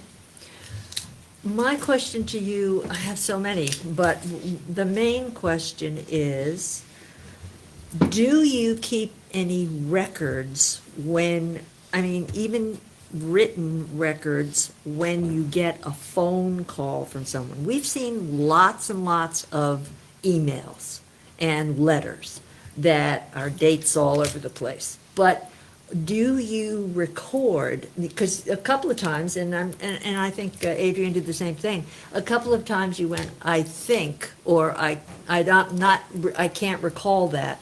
Do you write things down when you're working on an application, when people contact you and they say something important? Do you ever write it down? Or do you just rely on your memory? It depends on the conversation. I keep notes Right. for project discussions. So if Okay. it was a more detailed conversation, I probably would pull out my notebook and put Okay. notes in there. But if it's just hey, I'm confirming, we're scheduled for Right. review on this date, or what, I wouldn't record that. You probably wouldn't record it. Okay. So we really don't have any idea what has gone on, because we don't know what every single interaction you had or correspondence you had, maybe verbally, that is not an email or a letter. Is that correct? Well, I mean, there are things we do recall that we can testify to, and then there's a lot more communication that happens via email these days than Oh, right, yeah, exactly. phone calls. Okay, okay. So, but basically, there may be some things that we are not aware of. Sure, Okay, I think that's possible, yeah. okay. I just have one other question. Is there a time limit for someone who applies for the application that we're looking at? How many times can you revise it? Over how many Yeah. years can it go on for?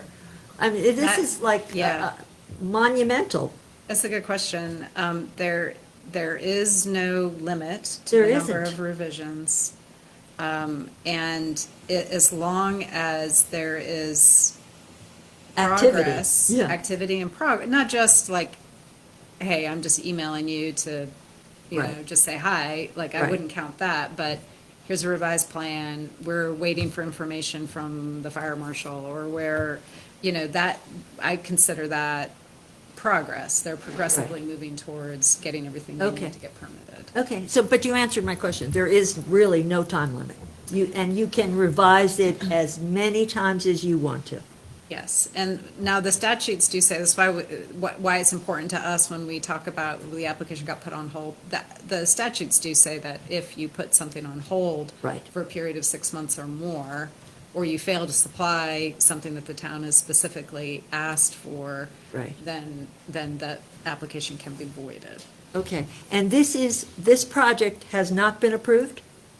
Has Or not been approved. It has not been approved. So we're still at the stage where We're in the review We're waiting process. for an Yeah. approval. Yeah, we're Okay. in that stage where we're still getting all of the information, getting the plans revised to where we can do a final approval to issue the permit.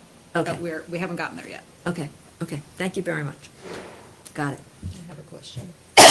The checklist that's in place now, is that one you created? I didn't personally create it. The town did. Yeah, town staff did.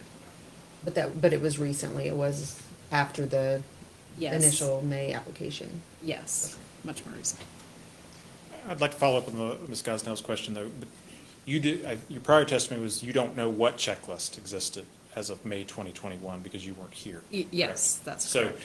that one may not have been the one that was existence then, but there was one as referenced in the ordinance, correct? Well, the ordinance references one, whether one existed or not, I couldn't say. You don't have that information. I don't have that information. One of the things I wanted to, just a couple follow-up questions at the end here were application, and this is from the building design, the urban design guidelines section we've been referencing, 54-24912.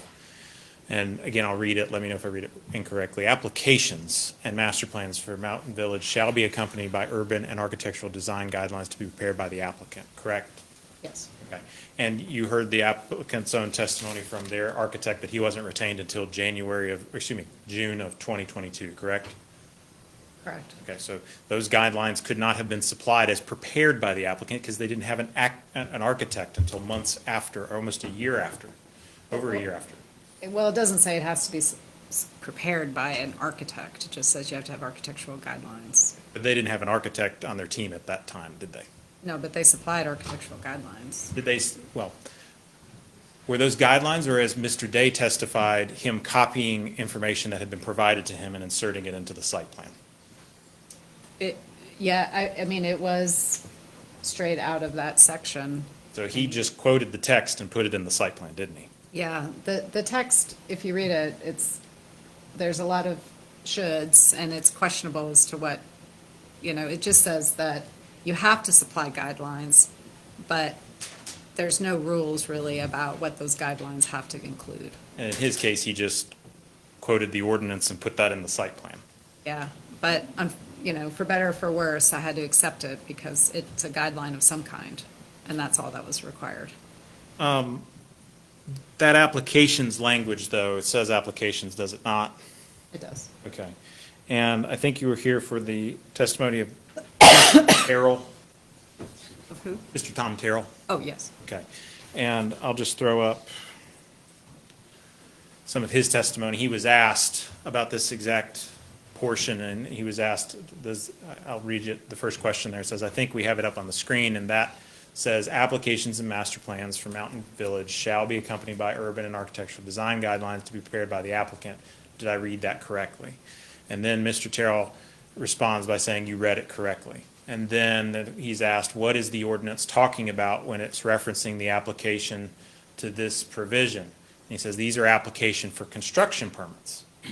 And then later on, he's asked, so it does not address a zoning compliance permit application? And his answer is, it is not. Do you agree with that opinion? No, I don't. Okay, so you believe that that section is referencing the zoning compliance application? I do, yes. I may have just a second to talk with my client.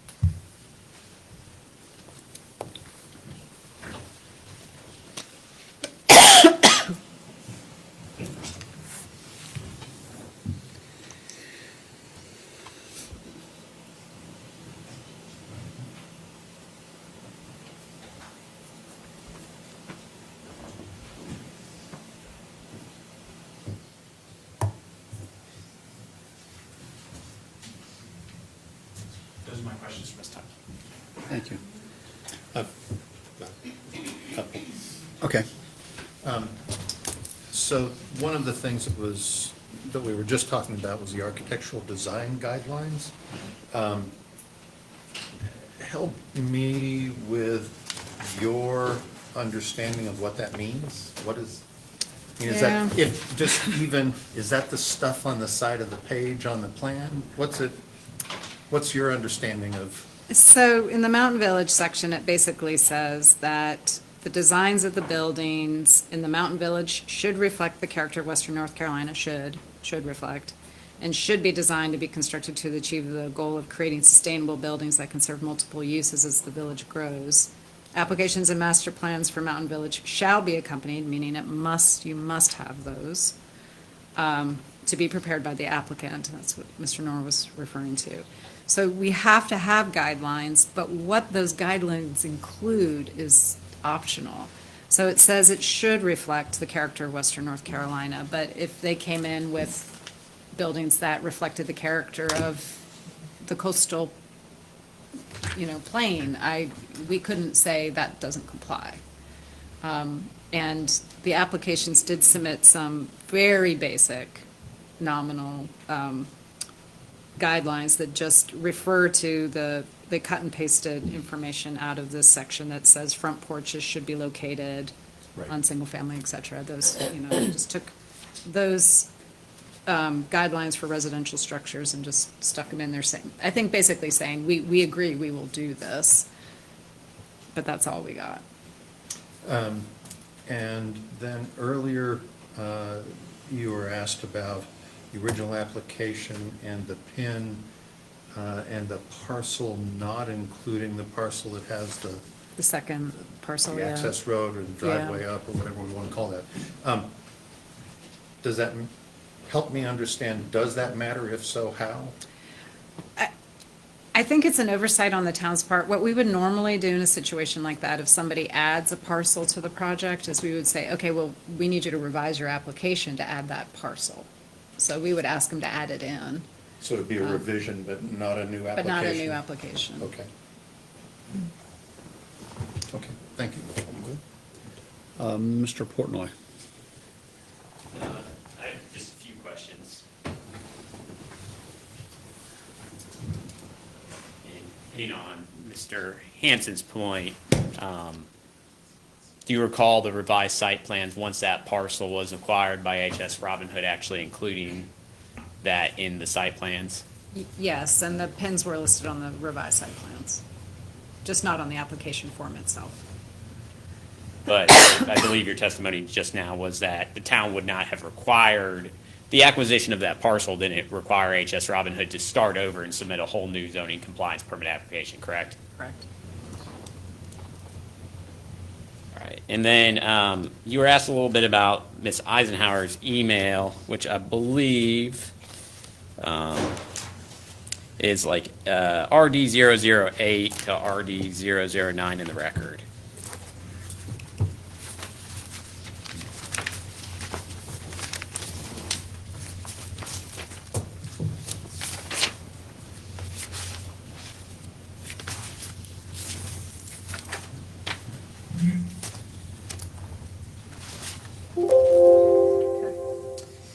And are the questions she's asking for part of the intake review or part of the, what you call the technical review?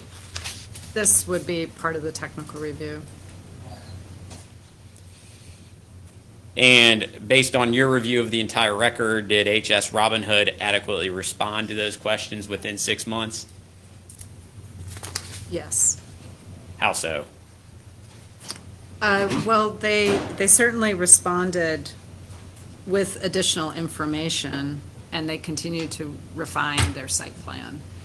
So, as we were talking earlier, it's important that an application show progressive movement, but because we're missing one piece of information earlier, we don't necessarily expect all pieces of information to be supplied within 6 months. It just has to come in eventually. We just don't want the project to go totally dark for more than 6 months. That's what we're looking for. And in her question, she says, do you have a landscaping plan, correct? Yes. Did she say, I need the landscaping plan at this time? No, but I think she's saying, well, I shouldn't say what I think she's saying.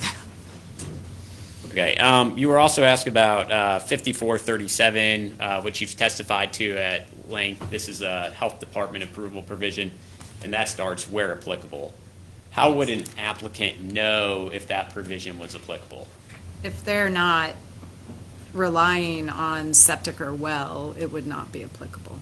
And would the town have to tell them if it's applicable or not? No.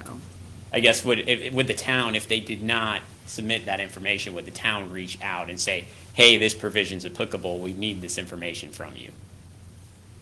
Oh, yeah. Yes, the town would do that. Let me read this.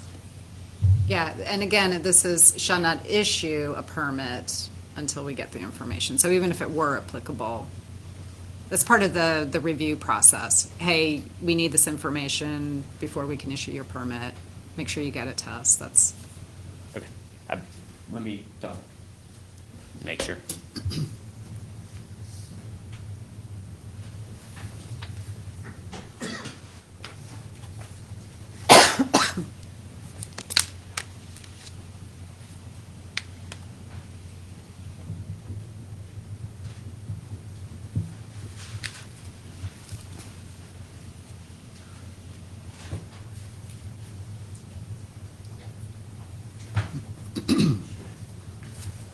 I think that's all the questions. Can I ask one more clarifying one as a follow-up to Scott's, the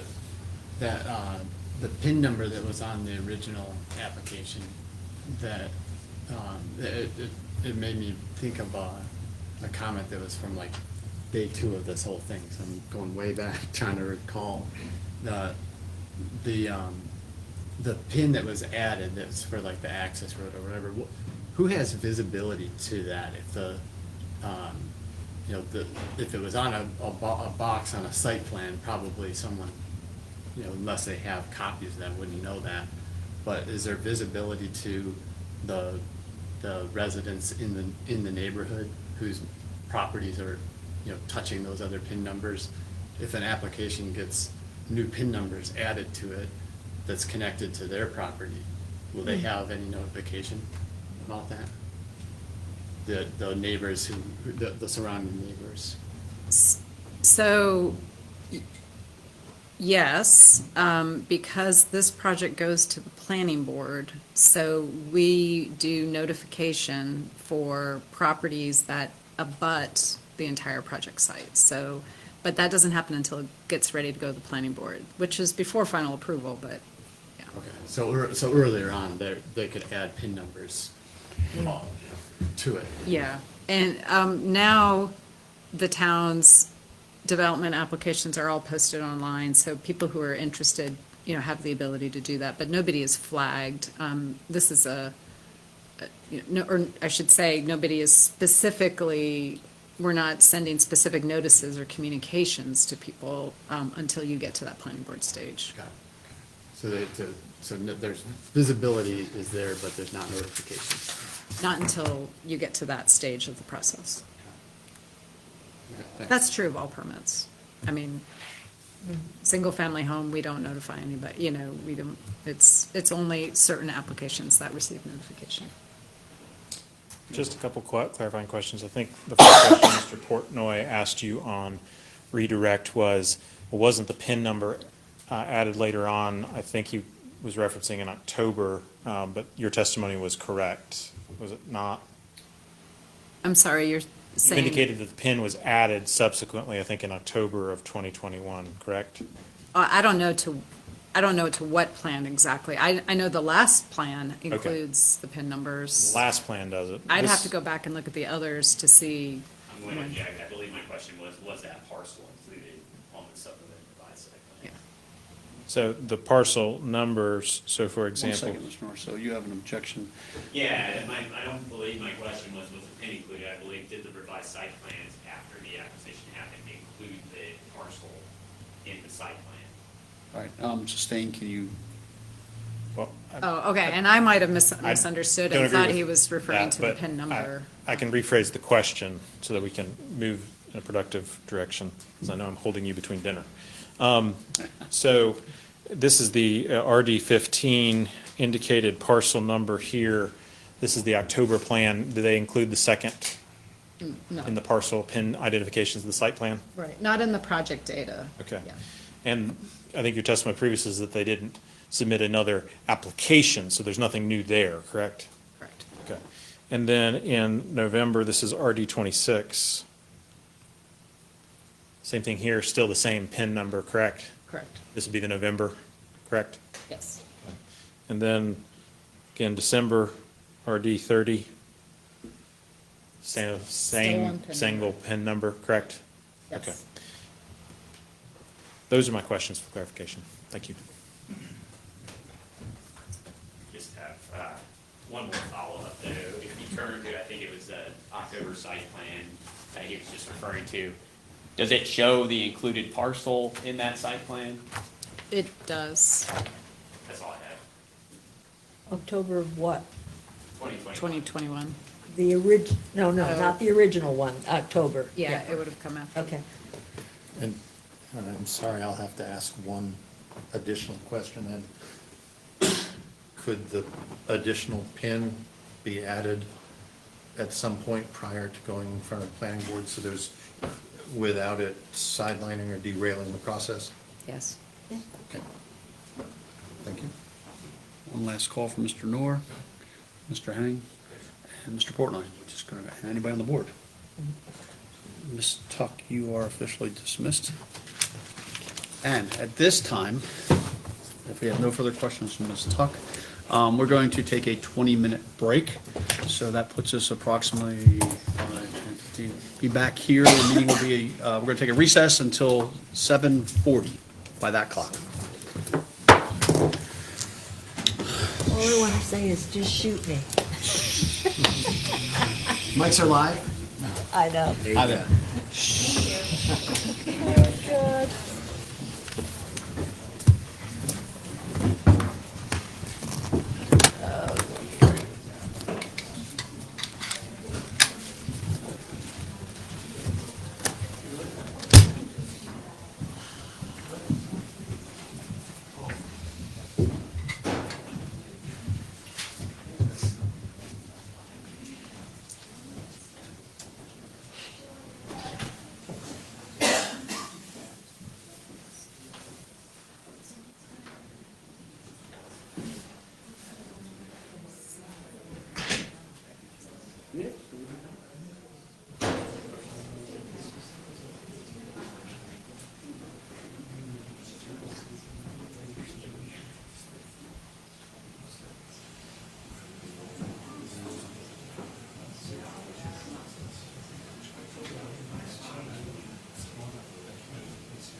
Right. Right, yeah, the little tiny you used to see, and so that's what I'm used to seeing. So when you started, I was like, well, they still make those wires. They're all the time, they're all the time. Yeah, because there's so many people. Actually, see, they repeat. So they have these papers. Yes. I have all those machines. It's really cool. But now every machines are so convenient now. They're making, because it was like this machine, and now it's this big again. And it's this size, but it's about this thing. It's crazy. It's just, because it looks like when you're seeing them work, that it's like, it looks like it's this wide. Yes, you know, because it looks like you're just doing this little tiny movement. It's not like the computer teaching. Yeah. Because I was like, are they doing shorthand? And that's all. It's who it's to teach. Yeah.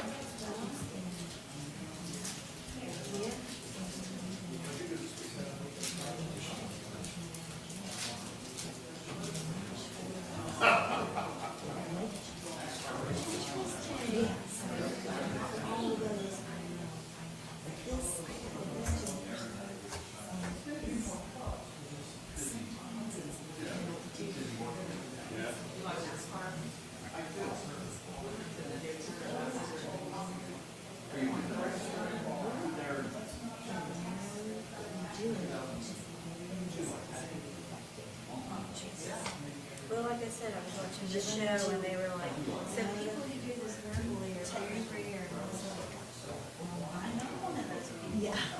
I've seen them in them. Thank you.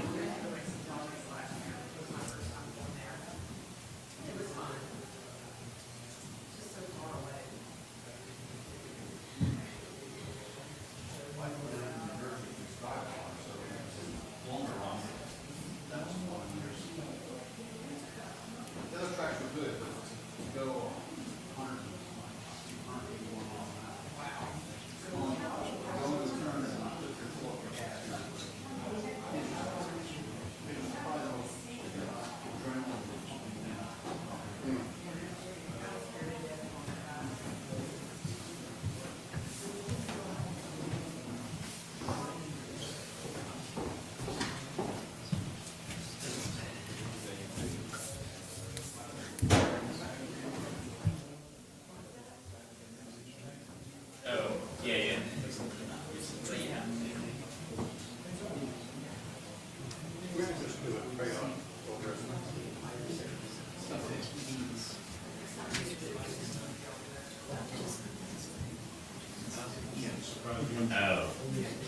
I got it. Yeah.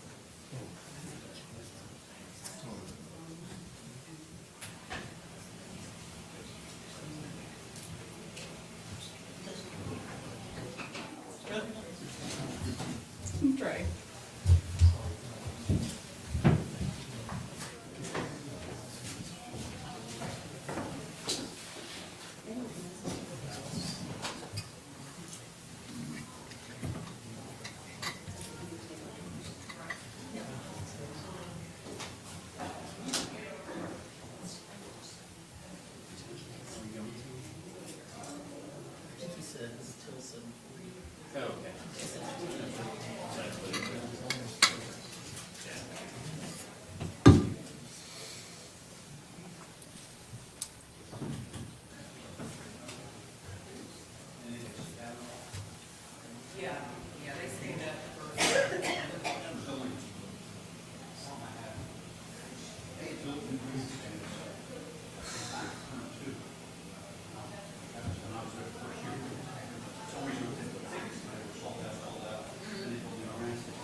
You're a mess tonight, John, right?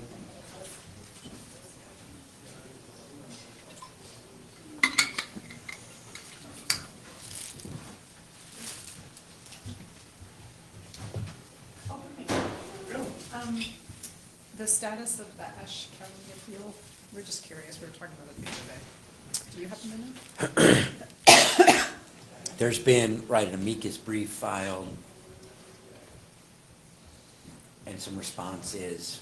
I think all briefs have been submitted, and I don't know if they've set it for a hearing date yet. Okay, So it's still up there, they've got it. okay. Yeah.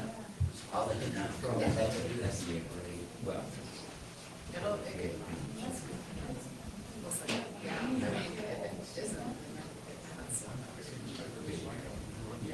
Yes.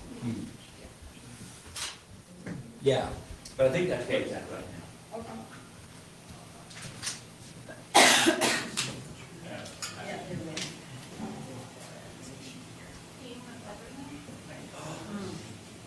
Thank you, everybody, please get with me. We're trying to slip you up. Yeah, it's not bad unless I do a lot of talking.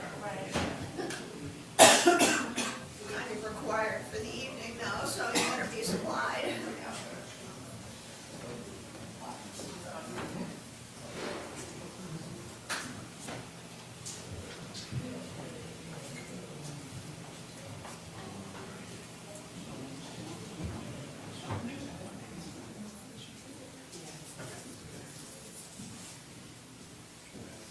Yeah, I would. Well, I would,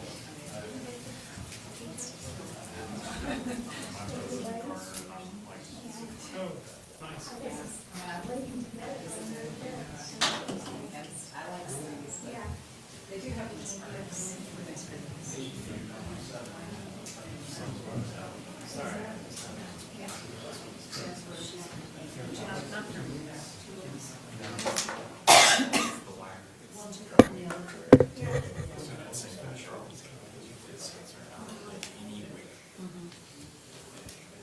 I guess if you go up there, I guess there's stuff to do. Go to sleep.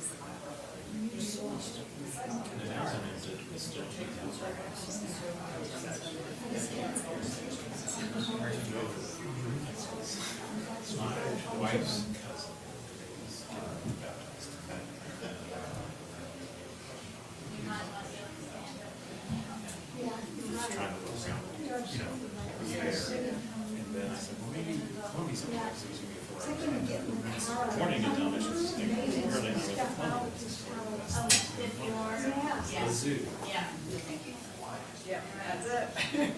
Okay. That's exactly.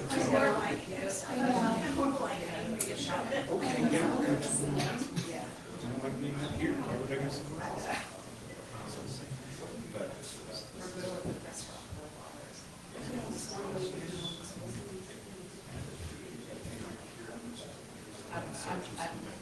I'm sure.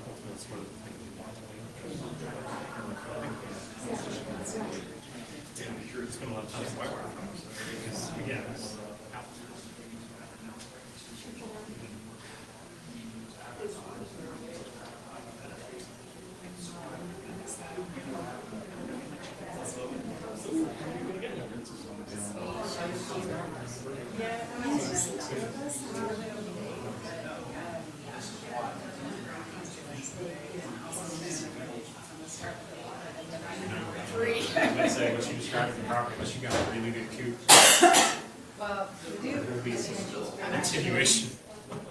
We did a really good job with our last group. It's not, but it's not perfect. We did well. We did get a bear. After many years, but. It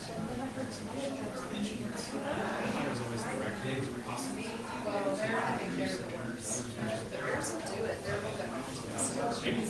No, they had two registrars.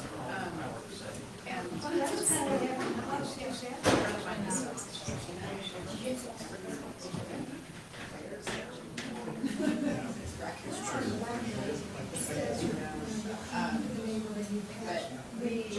But it was laziness that caused it to happen because we had the latch on our door, got, like, it got, waterlogged.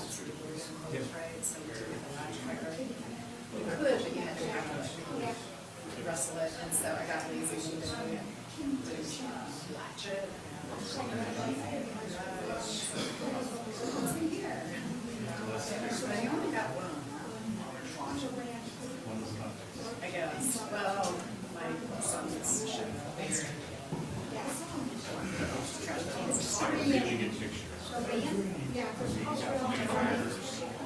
Climbed into the hammock and was laying on his back in the hammock. I was like, I was thinking about this as well. I had friends who had bears go. They have like rolling around and like, not nothing, but they're like. they're playing, I don't know what it all could do, but I don't think so. Okay, so we're just a couple down from Maria. Yeah. Okay, right.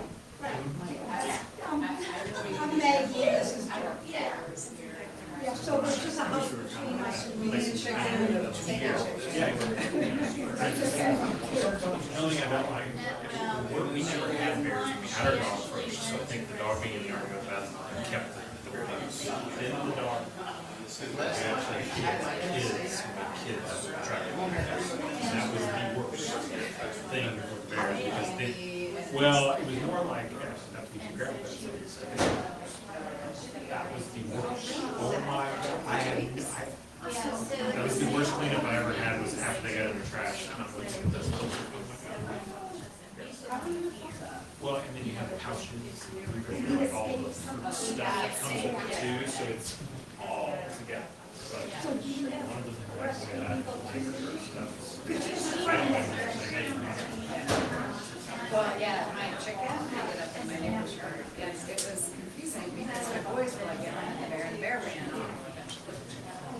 And the next day, my neighbor, she was a very awkward neighbor anyway, but like I saw her in front of the house, and we were talking to other neighbors. She's like, so,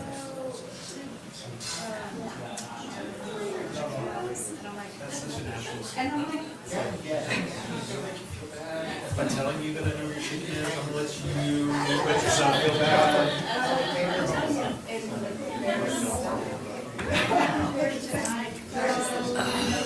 I didn't realize that.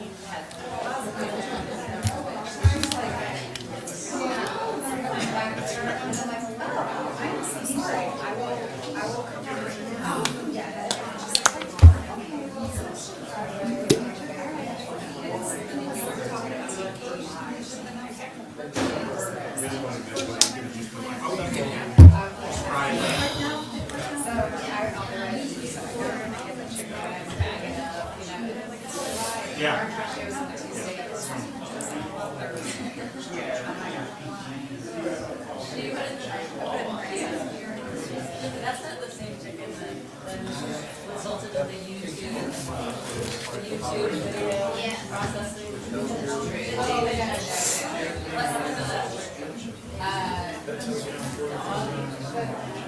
oh, the dog. Or was that just an old lady?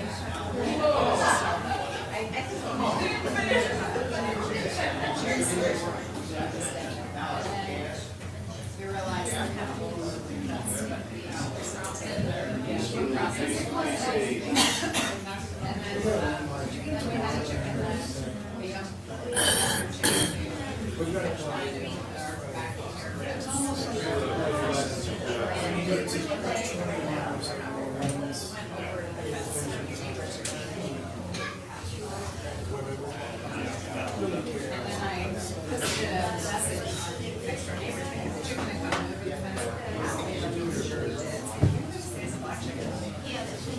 And the neighbor saw this and she's like, this is It's the only place to sit down. I know, I know, I know. Oh.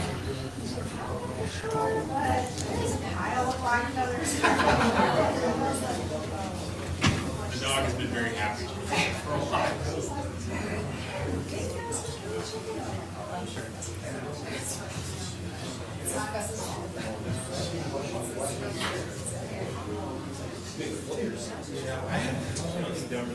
Yeah, though, my friends have had those, and they are, I mean, like rocks. And if you see them every morning, and they get all together, like, gee, 20 of them. And it would take one of them, like turkeys, to actually fly over the gate, and then all of them would do it. But it would take them forever, like, so we did what we did. This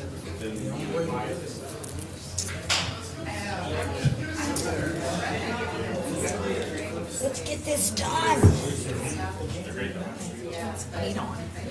Oh, no. That's right. I mean, like anything we did, they would surrender to the very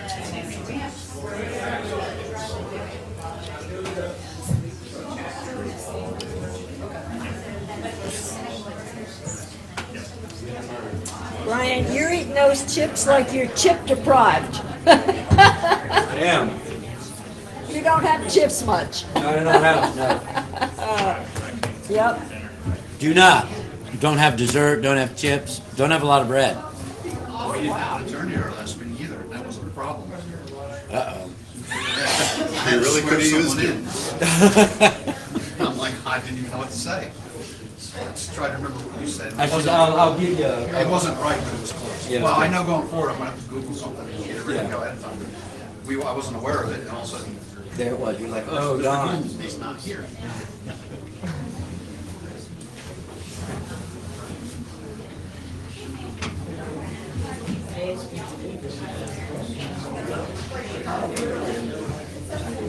So what's going on next? What are we doing next?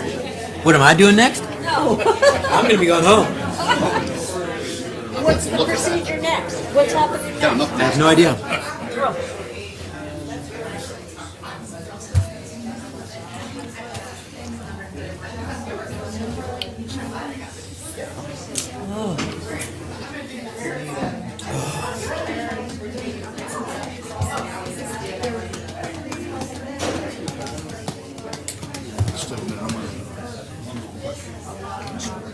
I'll seal them up.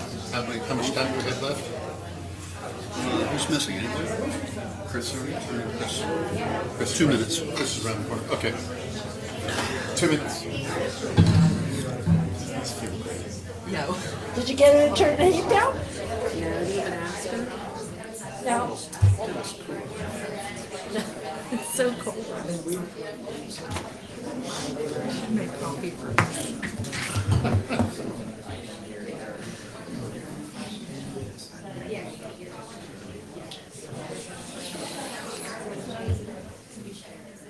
I think I've had a blanket in the car, but I don't.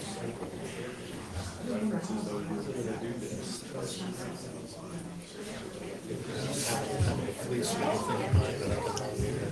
Sorry. Maybe the chair will let you borrow. Use my mark.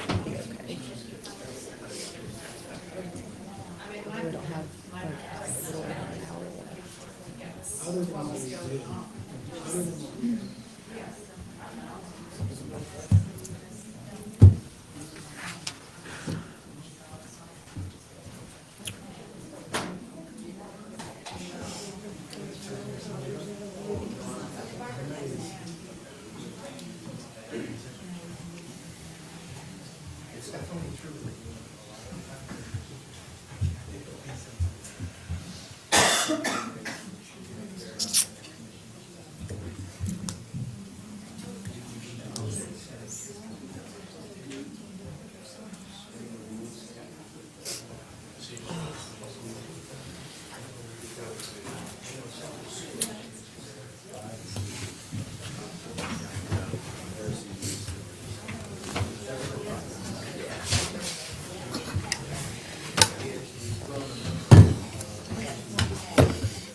everybody's here.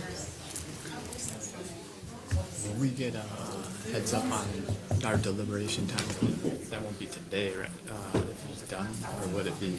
I don't know that, I think he's done, but I don't know. But yeah, we'll deal with all of that when we figure out where everyone is. All right, let's call this meeting to order. And at this point in time, Mr. Golden, what's our next step? If Mr. Portnoy has any additional witnesses, Ms. Tuck is done. And so I'm not sure where we are. I'm assuming that's your last witness, but I don't know. So that is correct. We have no additional witnesses. Before we get into our closing argument on the merits, though, there is a threshold issue we believe the board is required to address, and that's whether or not the board actually has subject matter jurisdiction to address the arguments raised by the petitioners in this appeal. It is our position the board does not, because those arguments are either time barred or outside the scope of the determination by Ms. Tuck. In support of that, we have a written motion that we are prepared to provide. I've also prepared a kind of detailed PowerPoint to walk through it. My thought would be we can provide you with the written motion so you could get a general basis, and then after a few minutes of reading that, I can walk through the PowerPoint to give a more detailed argument, and obviously Mr. Noor can respond accordingly as he sees fit. Does everybody have the motion? I have not. I have it. I'll hand it out. I want to make sure that's the process. Mr. Golden, is this proper? You can raise subject matter jurisdiction at any time. Okay. And I understood him to say it's time barred, but I didn't catch anything else other than if he's got the motion, So I guess my question is, should we ask you for an explanation of what we're doing? Or will he be able to explain it to us as we're going along? But I don't want to do something we're not supposed to do. That's what I'm asking. So, subject matter jurisdiction, does this board have the ability to hear this appeal, right? That's the subject matter that's before you, this appeal. Does this board Ability or? have the jurisdiction? Does it Jurisdiction, have okay, the yeah. authority, the Authority, that's ability okay. to hear it? Wouldn't we have to ask and answer that question on the first day before we? Nope, absolutely not. You would go do it all and then It's say, subject the matter, board- yep, we're the wrong and place. Oops. case law out there says it doesn't matter if you go through the whole process, it can be raised at any time, it's non-waivable. And just to clarify, this is all, as you will see, based on development of the record, the development of their arguments, the testimony even that we've heard today is what has now created this and made this, in our opinion, right to raise at this time. Until then, we did raise it in our brief as an issue, but Mr. Noor has raised other arguments. We've addressed those, and now we've closed our case, our witnesses at least, and so we think now's the appropriate time to raise it. And again, the briefs aren't to be considered as evidence, they're just arguments of counsel. Go ahead, Mr. Noor, if you want to address any issue about If he the, wants to raise a motion, he can make a motion just like we've done throughout this process. But if he wants to submit a brief, then we should be entitled to respond to the brief. I've not seen it. I don't know what's in it. But it's about to be handed to me.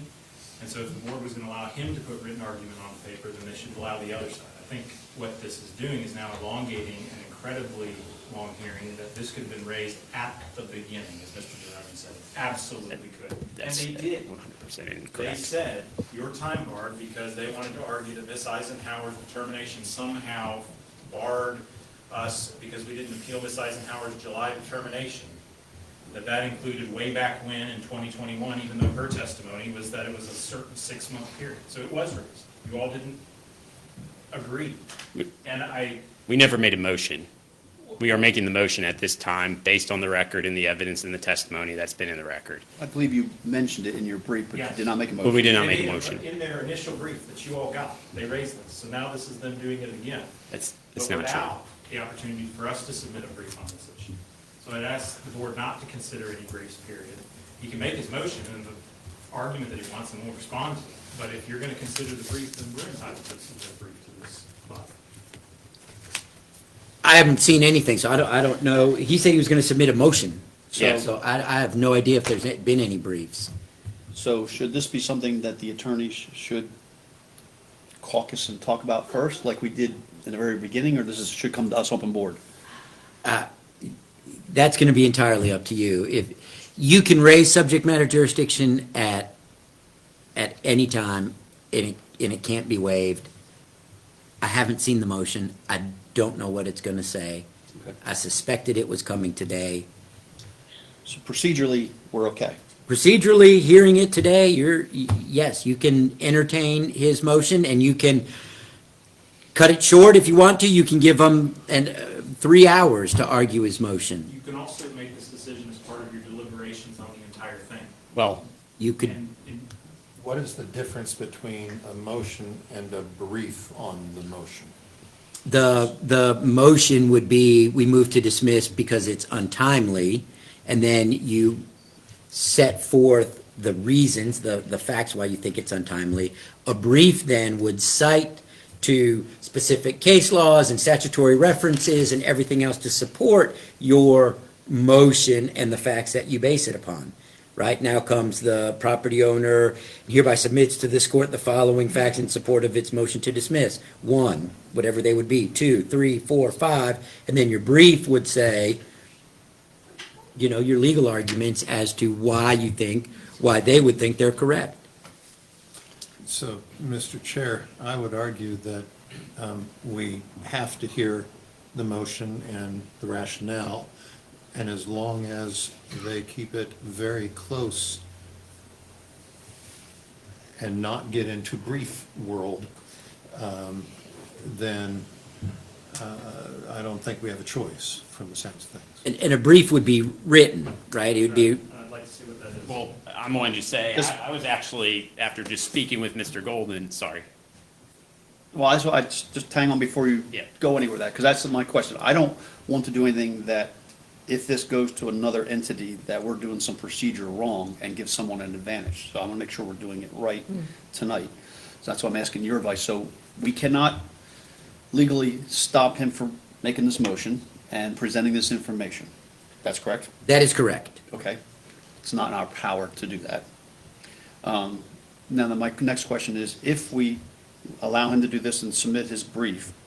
I don't know that that's a brief right Well, there. I've and heard him, I thought I heard that word. And that's fine. I don't know if it'll be characterized as a brief, a motion, or what, but I'm going to be honest, and I can talk with my client. We did this 2-day right before we came as a way to aid, in addition to the PowerPoint, just like he's giving PowerPoints. If it's going to create an issue, I'm happy to put these back in the box, I believe. And just do the PowerPoint and the board on the motion may be dispositive. If this board agrees that it doesn't have subject matter jurisdiction for whatever Mr. Portnoy says, it may dispense with the case.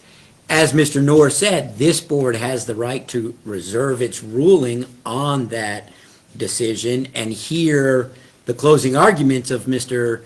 Portnoy and make a decision on then both of those issues. So we don't have to make a decision on the motion right now? You're going to have to make a decision on the motion eventually, yes. But if you want to delay that decision till after his closing, I think you've got the ability to do that. Procedurally, do we have to give the other attorneys a chance? To respond to that motion, absolutely, 100%. And our request is, my argument is not that you can't make this motion. You make this motion, it's that you were going to submit a motion, written motion with briefs or other supporting documents. I'm entitled to review that, and I'm entitled to submit a response. Taking that off the table, it's fine. We'd ask to be heard when he gets done with his motion, and we'd ask that you consider this in the context of the entire appeal. You've sat through And that may, days of this. and that may have been if I would have rather had the motion that says, here's the reasons why, so this board would have it in front of them, but you don't have to have it in front of you.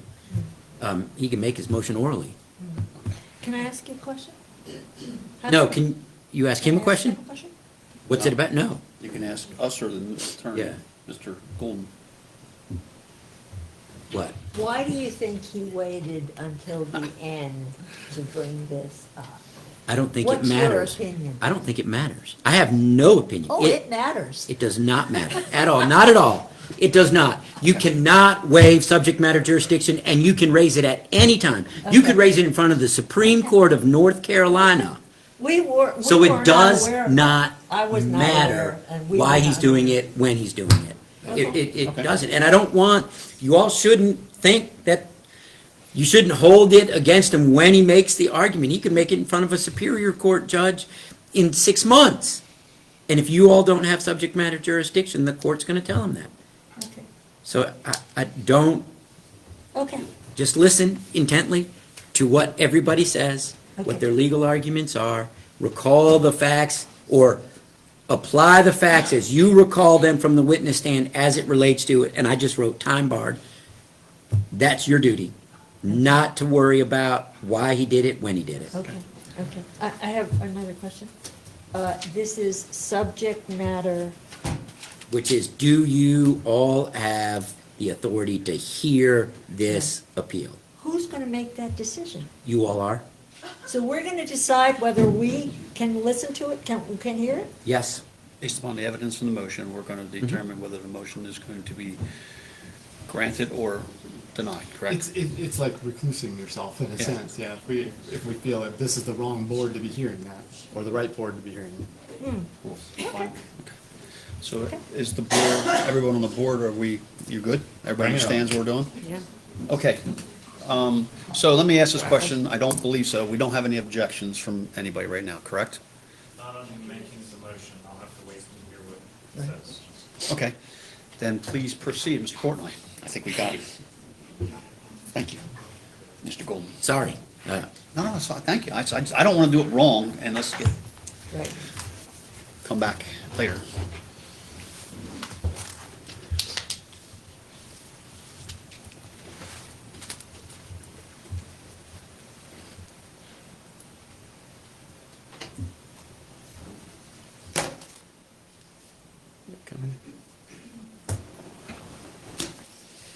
All right, I appreciate the questions that were asked by the board. Again, the reason for bringing this motion at this time is because we had to wait until the positions set forth by the petitioners were set in the record, the evidence and the testimony was in the record, and based on that, we have come to the conclusion that their arguments are either time barred or outside the framework of the determination at issue, which is the September 30th determination. Can I ask you to repeat that? It's time Barred. barred?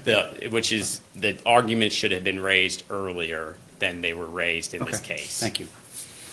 And we will walk through that. So again, we are here. Why are we here? The reason for this appeal is because, and this is directly from the appeal application submitted by the petitioners in this case, they are appealing the September 30th, 2022 determination by Ms. Tuck. That's why we're here. What did that determination say? That determination was very narrow. Mr. Knorr acknowledged that actually in his closing.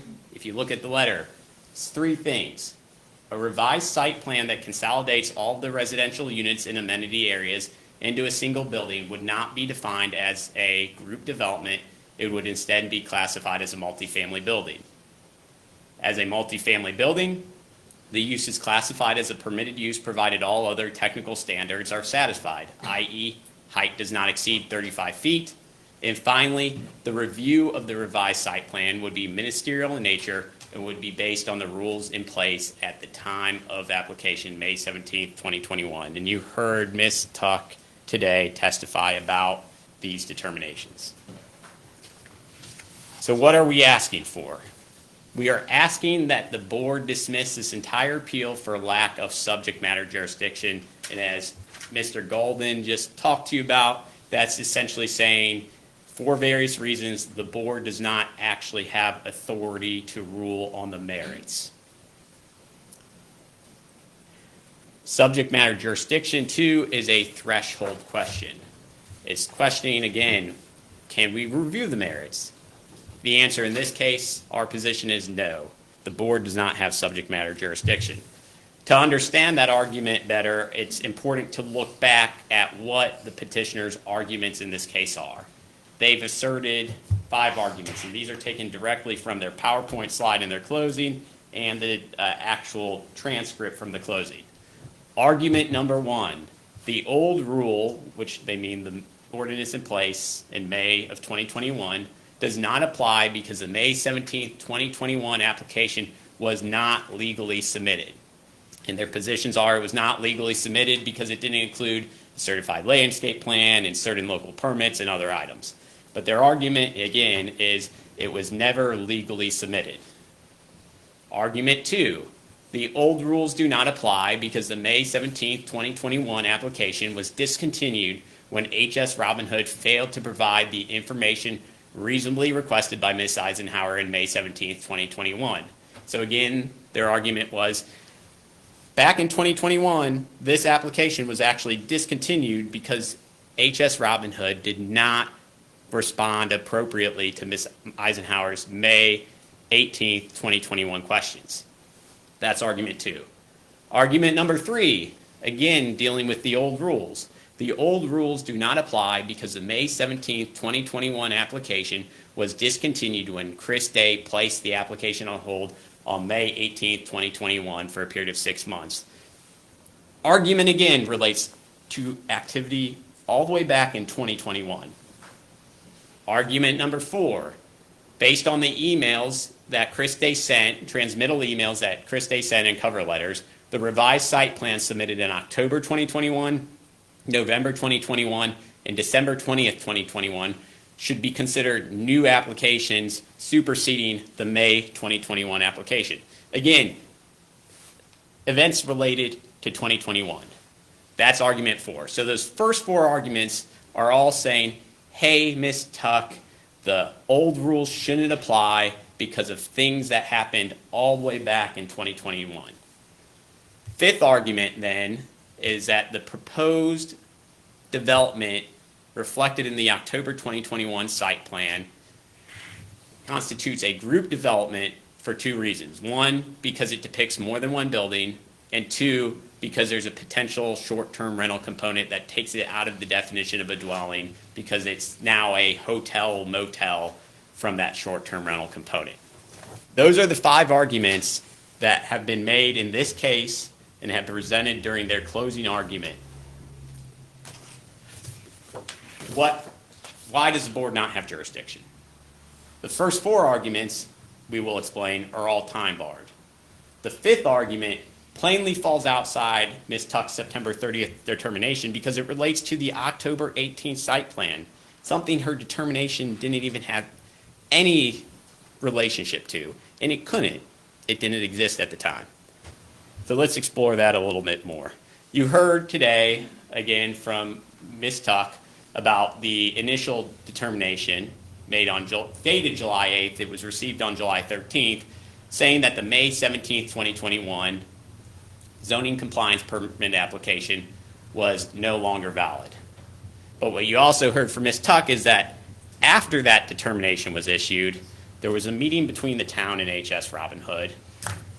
Ms. Tuck, along with Ms. Eisenhower, went back through the record and reached a new determination that was issued by Ms. Eisenhower on July 20th, 2022. That determination is at RD 079 in the record. And that's the one that says, to summarize, we agree the application was not placed on hold before February 11th, 2022.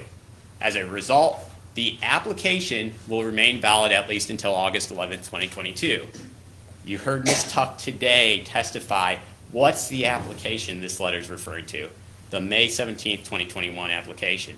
You heard Ms. Tuck today testify, did anyone from CRLU, to your knowledge, reach out to say, what did you mean by this letter? To her knowledge, she doesn't recall anyone. There's nothing in the record.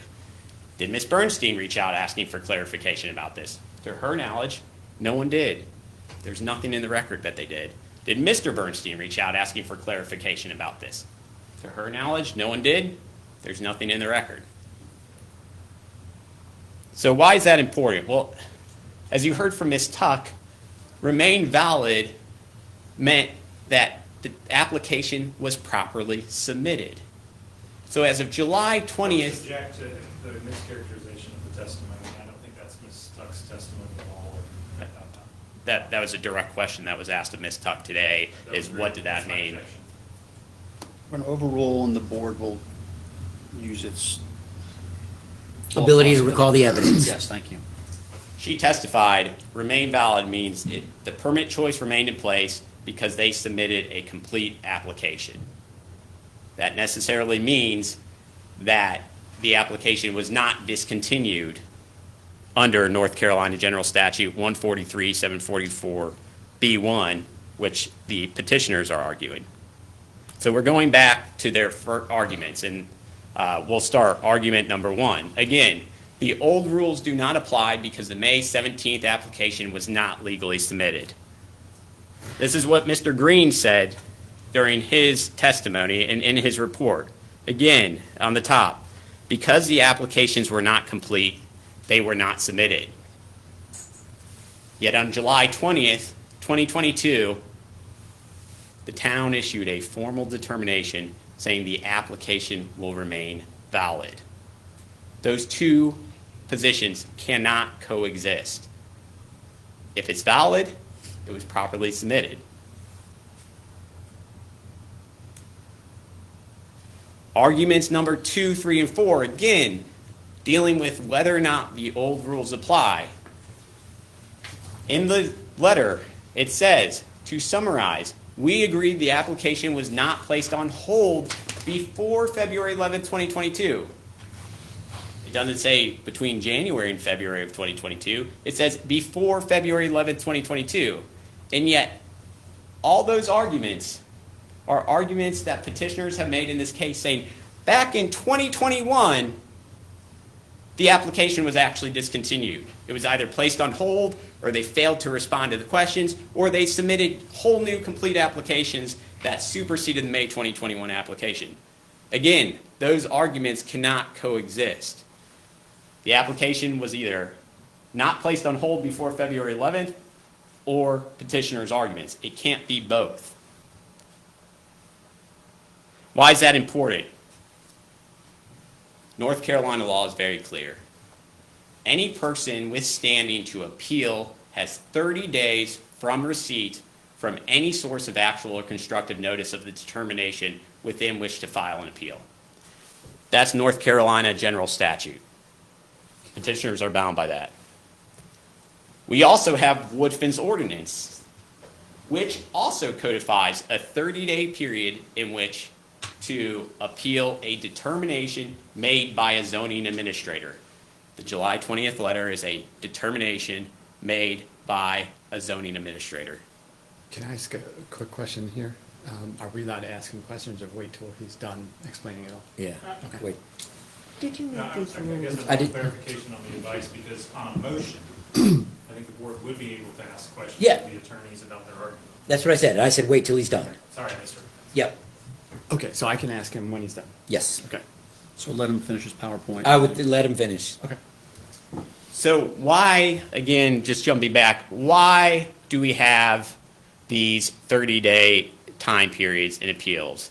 It goes to the permit choice statute in itself. The purpose of that permit choice, it says there, is to ensure reasonable certainty, stability, and fairness in the development regulation process. By requiring people to appeal within a certain period of time, you're providing that certainty and stability by not having a situation where actually here, 90, 100 days later, someone's relying on something that the town said, and then it's getting appealed. There's a limit to when they can appeal to provide that certainty and stability so someone knows what can move on. And again, we can see the significance of that 30-day period here. Again, on July 20th, HS Robin Hood was told the application remains valid. It was not put on hold before February 11th, 2022. In reliance on that, HS Robin Hood spent significant money revising its site plan to submit the revised site plan in August in accordance with the July 20th letter, which gave them till August 11th. But there was no appeal. Kept moving forward. Went through September, went through October, relying on the July 20th determination. Never had an appeal from anyone. Petitioners, though, can't come in now and claim, well, we didn't know about the July 20th, 2022 determination. Here's why. We have in the record, again, We had to wait to get this evidence in the record to make this motion. But now we have it in the record. We have in the record the email from Ben Irvin, who is from Ryan Vinson, who is the town clerk, to Ben Irvin on July 27th, 2022, where Mr. Vinson said he sent the July 20th, 2022 determination to Mr. Irvin. And it's been a while, but Mr. Irvin is the secretary of CRLU. We also now have officially in the record, again, why could we not bring this motion? Because this evidence was not officially in the record. It's now in the record. Their July 31st, 2022 newsletter, which directly discusses the town's determination. It says, apparently the town initially determined the development application had lapsed, but has since recognized that it remains active. Knowledge of the determination as of July 31st, 2022. No questions from the town, or no questions from CRLU to the town about it, but they put it in their newsletter. We also have in the record, again, more evidence that was necessary to come in before we could make this motion. The August 30th, 2022 presentation that was presented at the Country Club of Asheville by CRLU and Ms. Bernstein, which again directly addresses the July 20th, 2022 determination. So again, I'm going to jump backwards real quick to the time period though. Here, it says they have 30 days from actual or constructive knowledge. We don't even have to question in this case whether there was constructive knowledge. We know for a fact there's actual knowledge of the July 20th, 2022 determination through multiple sources. What else do we know, and what else is undisputed? Well, we heard Ms. Tuck testify. She doesn't recall anyone reaching out asking for clarification. There's nothing in the record from CRLU or Ms. Bernstein or Mr. Bernstein asking for clarification of that. There's also undisputed testimony from Ms. Bernstein that CRLU did not do anything to appeal the July 20th determination, that she did not do anything to appeal the July 20th determination, and that Mr. Bernstein did not do anything to appeal the July 20th, 2022 determination. No questions, no appeals. They sat on their hands until October 28th, 2022. Months after that determination was issued, and months after they had actual knowledge of the July 20th, 2022 determination. So how are they trying to get around it? They're trying to get around it by saying it's irrelevant. Ms. Eisenhower testified that this was a very narrow determination. Well, two problems. If you recall, as I talked about, the arguments they're making can't coexist with the positions that are set forth in the July 20th determination. It's one or the other. They're directly relevant and related. The second issue, which was raised earlier in this hearing, is that petitioners never asked Ms. Eisenhower about the July 20th determination. These are cites directly to the transcript. Mr. Knorr asked Ms. Eisenhower, I believe you were asked, and this is RD 68, and I'll zoom in further. But this is a determination you provided, I believe, on July 8th, 2022. He's talking about the July 8th determination, not the July 20th, 2022 determination. And if you were to follow this, and if we need to, we can read the whole thing. If you were to follow his line of questioning down, he asked her about the July 28th, 2022 questions. He then says, if I can have just a moment to talk to my client and make sure there are no other questions she would like me to ask. Talk to his client, says those would be my questions for this time. Thank you, Ms. Eisenhower. Never asked about the July 20th, 2022 determination, which is RD 079 in the record. Only about RD 68, the prior determination. But again, we have testimony in this record, or in this hearing, about the July 20th determination. When I was asking Ms. Eisenhower about it, she acknowledged the July 20th is a new determination where they found the May 17th, 2021 zoning application remained valid. Correct. And that's taken directly from that determination. That was Ms. Eisenhower's testimony on the July 20th determination. You also heard today, again, why did we have to wait? Because there was testimony today on this. You heard from Ms. Tuck about that scope of the July 20th determination, what the meaning of remains valid was. What did they do when they went back and they looked at everything? That testimony is now on the record. Why is that important? Because the case law in North Carolina is clear. Where there is a 30-day period of time for someone to file an appeal, and they fail to appeal those issues, failure to take appeal within that time period set forth deprives the Board of Adjustment of subject matter jurisdiction to hear the appeal. It's that clear, it's black and white. There's no discretion. If they don't appeal within 30 days, the board doesn't have jurisdiction. That's what happened here. They're arguing about events back in 2021 that, according to them, invalidated that May application. On July 20th, 2022, the town issued a determination that clearly said that application remains valid. It was not placed on hold before February 11th, 2021. They can't now come in and bootstrap arguments that they should have brought within 30 days of receipt of that determination in this appeal. But that's what they're doing. So for that reason, the first four arguments are plainly time barred. That does leave one more argument. That argument is that the proposed development constitutes a group development because the October 18th, 2022 site plan depicts more than one building, and the potential STR components transform the development into a hotel or motel, and therefore not a dwelling. But let's look back again. What was the determination that they're appealing? That's her determination. Nothing about the October site plan. It can't.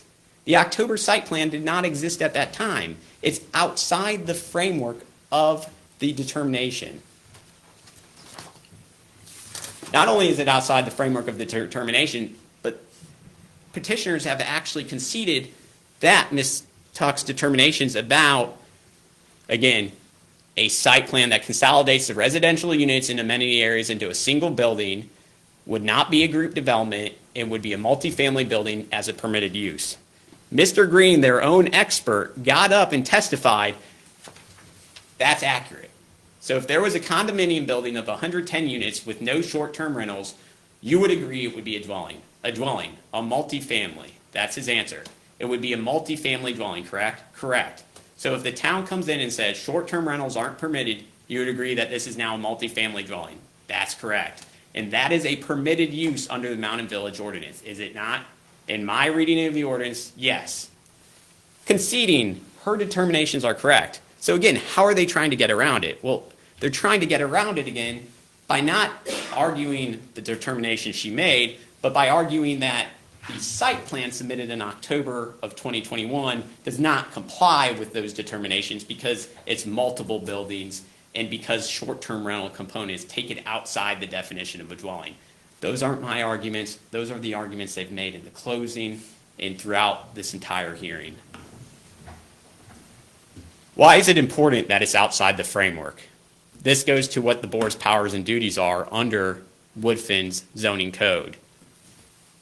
Under Woodfin's zoning code 5477, it said the board shall hear and decide all appeals from and review any order, requirement, decision, or determination made by the zoning administrator.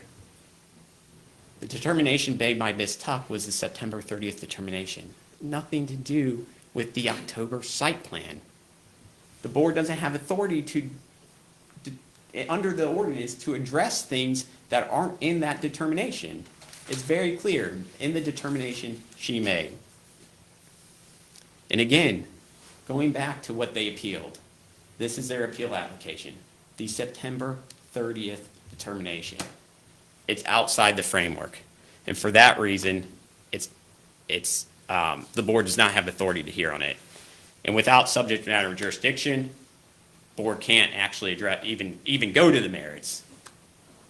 It has to dismiss the appeal in its entirety. And for that reason, we are asking that the board dismiss this appeal in its entirety. Thank you. Well, I'm sure they have some questions. Are you making a motion? That is, yeah, so we are moving at this time based on that to dismiss this appeal in its entirety on the grounds that the board lacks subject matter jurisdiction because the arguments are either time barred or outside the scope of the determination that has been appealed. All right, so we're gonna I start, have a we'll go, question. we'll do everybody, so we'll start with you first. So- Before, Okay, sorry, hang on. a matter of order here, do we need to have a second on the motion to open for discussion No, at all? no, yeah, it's their motion. Go ahead, John. Just perhaps letting everyone make the arguments, and then you'll have the full scope of the argument on this before you ask questions could be helpful.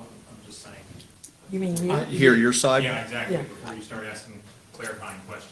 Yeah, and Mr. Henning may have some things to say. I don't care how you all want to do it. You've got the ability to ask the lawyers questions on their motion.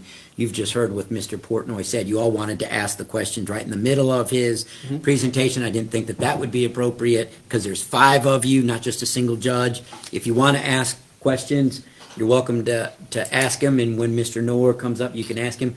But you can reserve all your questions till the end. I just think that would be disjointed because then you'd have to call Mr. Portnoy back up, and Mr. Noor, I think if you want to get your questions out of the way, I would recommend doing it now, but I have no objection to doing it the way Mr. Noor suggested. So I'll ask I the, agree with Brian. okay, and I agree with both, actually. I think that we should use our discretion and see if this is a question that we're gonna get clarification on, that really we should hear both sides before we kind of get more information from one side, then so be it. But if it's a question that we feel is just a clarification on what they just said, or something along those lines, then I think it makes sense to ask now. So I think we just should decide when your question really is most appropriate. all right, so that, your opinion is that, and your opinion? Should we ask, I'm gonna ask the question amongst our board. Do you prefer that we ask each individual attorney now, or would you rather wait till we hear from everybody and ask as a group? Call them back up one at a time and ask them afterwards. The 2 attorneys? Well, 3, Oh, the 3 attorneys. yes. I think that we should wait until we hear everything. Okay, so then you, I think we should do one at a time. one at a time, and I'm gonna say one at a time. So we're gonna say 3 to 2, that we're going to allow the questions to be asked as the attorney concludes their presentation, and we'll ask each individual. That being said, then, Chris, we'll start with you on the left. Sure, and then, just based on that, I would also, I may have questions again later. I believe we can come back and ask questions. And then we'd be asking him to come back up. Mr. Golden, is that okay? We can, I don't think there's a problem with that. okay. So let's try to do our immediate questions now. Yeah. And then after we hear from the other attorneys, if we have, do the same thing. And then if we feel there's more questions, we have to ask Mr. Portnoy back up, we'll do that. Okay. Is that fair? Yeah. Fair? Okay, Chris, you're So first. this is just a procedural one, more or less, on the way that you presented the information here. You listed the points that they had argued in the argument. You listed the points that were made in the September 30th letter. Those points in the September 30th letter obviously are like brief versions of those. Is it technically what's in the letter? Correct, yeah. Okay. The letter's long and lengthy, so there's no real clean way to do that. I was quoting directly from the letter. Oh, sure. But you're right, it's not the full not the- extent of the letter. Okay, all right. That's, Ms. Hoffman, any questions now? Yeah, I have a question. My question is, of the 5 points that you had, should not you have had the 5th one first and should have said, it's more than 30 days, this is, whatever the others are, doesn't make any difference if we can't hear it because they waited longer than 30 days to appeal it, correct? I'm not quite following your question, to be honest. I can go back to the slide, though, with the 5, if you'd Yeah. like. So these are the 5 arguments. Again, Right. the first 4 actually kind of deal with Ms. Tuck's, and I'm going to jump. Ms. Tuck's, missed it. Yeah, Ms. I Tuck's understand determination. what the first, I know what the Okay. first 4 did. The 5th one. Yes. Though, however, is the one that says that they should have appealed before, within 30 days, time barred. Those are the, So that's. no, that's for the top 4. no, oh, sorry, that's saying the top 4. Yeah, sorry, the way it's meant to reflect from an optics standpoint, Oh, saying those top okay. 4 are time barred, and then if you go, yeah, Okay, I got you. Then see here, we're saying the 5th one is outside the scope. I'm thinking Yeah, yeah, time yeah. barred, yeah, It's I'm just an thinking optics that thing. the I 5th got you. one is time barred. No, Okay. our okay. argument, and we were just trying to encompass the 4 Gotcha. with the big red block, Okay. time barred, 5th one outside the scope. And Thank just you. to be clear, just I think might be a little confusion, these are not Mr. Portnoy's arguments, correct? Correct. These are the petitioners. These are the, yeah, They're- he So brought he's them just up. bringing them back up and he's just explaining Right, his. and he's covering each one. Right, Correct. Right. Correct. Gotcha. More Okay. questions? Is this presentation exactly what's in the binders? No. We do have, if you would like, a copy of the presentation PowerPoint, but I don't know if you can hold on to those. That would just be for purposes of looking at. Binder is a written just points as to why. It's similar to what I've said, but in a narrative form. Oh. So. Okay, thank you. So I had a couple questions, but I believe you answered, but if you can confirm them, so. 7/20/22, there's so many dates, I need to make sure I get this right. That is the date that Ms. Tuck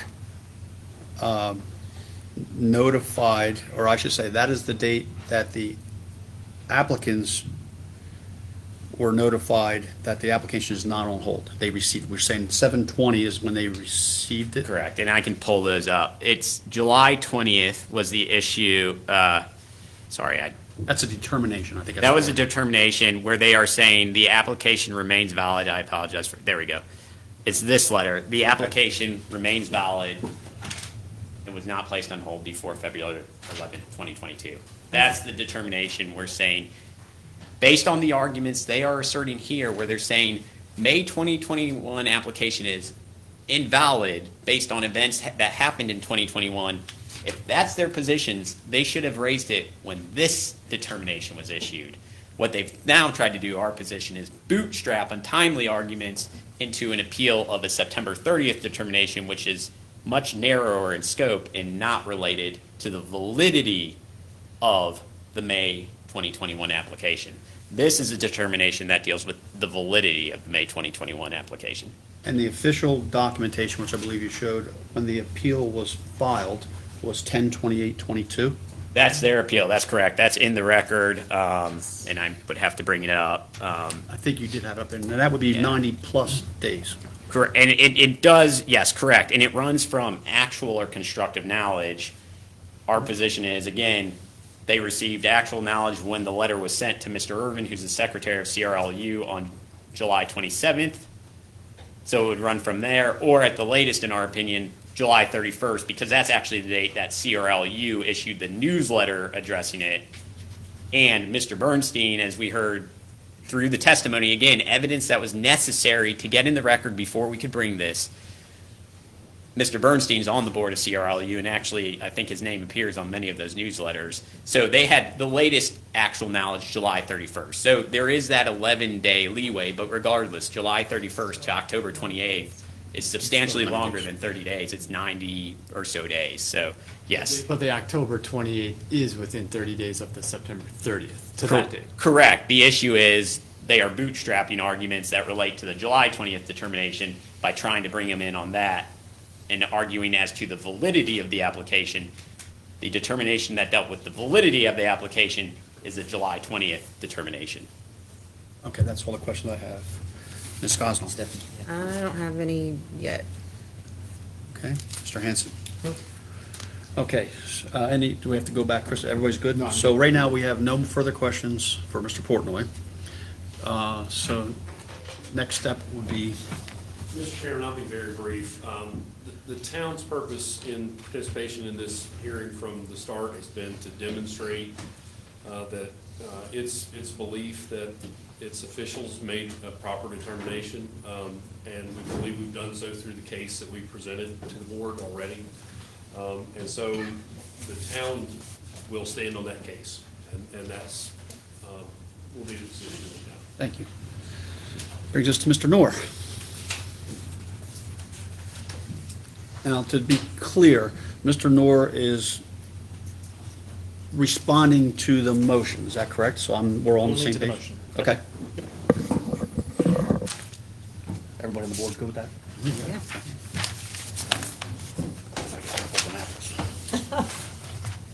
Right, not that it matters. Yeah. Not apples and oranges. And what's the date today? Do we need to mark this down for the Oh, future? wait, I did announce that today. March 8th, Okay. What year? 2023. All right. 2023. This could be important. Let me start by saying the simple answer to all of this is we are not appealing Ms. Eisenhower's determination on a hold between January 2022 and July 2022. That is not our appeal. It never has been our appeal, and that is why it was not appealed. Okay? And there's, to suggest that we are bootstrapping arguments that have nothing to do with a hold from January 2022 to July 2022 is strained. I don't even really understand the argument. Let's look at what Ms. Eisenhower said.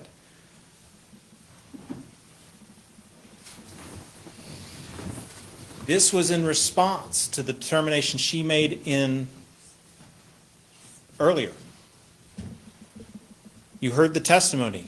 The developer sat down with the town, and then after the sit-down meeting, they issued this letter, and it says, to summarize, we agree the application was not placed on hold before January 11th, 2022. As a result, the application will remain valid through at least August 11th, 2022. She's not talking about valid for all reasons under the sun, period. She was never asked to do that. She's talking about the hold determination she put out. What did she also testify to? Essentially, from January 6, 2022 through July 6, 2022, that was the 6 months you were referring to, correct? Answer, correct. You were not talking about any period of time before January 6 in your letter, were you? Answer, no. Okay, so your determination is limited to the time period of January 6 to July 6, 2022, correct? Answer, correct. Well, what are our arguments? Well, before we get to what the arguments in the appeal, let's pay attention to a second. The site plan, the August site plan, the October site plan, they don't even exist at this point. How could we appeal an October site plan based on Ms. Tuck's determination that didn't even exist? They're saying you can't appeal something because you, unrelated, but that then prevents you from appealing any determination into the future. That makes no sense. Even if, and I think they spent some time on this, the issue in Ms. Eisenhower's determination is the hold from January through July. Our arguments, as we've articulated them, are, one, that the May 17th application was incomplete. That has nothing to do with the hold. Our second argument is that Ms. Eisenhower requested additional information and didn't get it within 6 months as required by state law. That has nothing to do with the hold. Our third argument is that they aren't entitled to the old rules because of a hold that existed based on Chris Day's request on May 18th, 2021, and no request to put it back on before November 2021. That has nothing to do with the time period that Ms. Eisenhower was talking about, months later. In the group development argument, I wanted to somehow claim that this had nothing to do, that we didn't appeal the October submission. Well, the appeal was absolutely filed within 30 days of the October submission. And as part of that submission, they referenced Ms. Tuck's September 30th, 2022 determination. They were absolutely relying on it in what they were submitting. We appealed what we were supposed to appeal. They made a revision. They asked her if this is going to entitle them to use the old rules, go through a ministerial process, and whether it be a group development or not. Those are the issues we appealed. We didn't miss anything.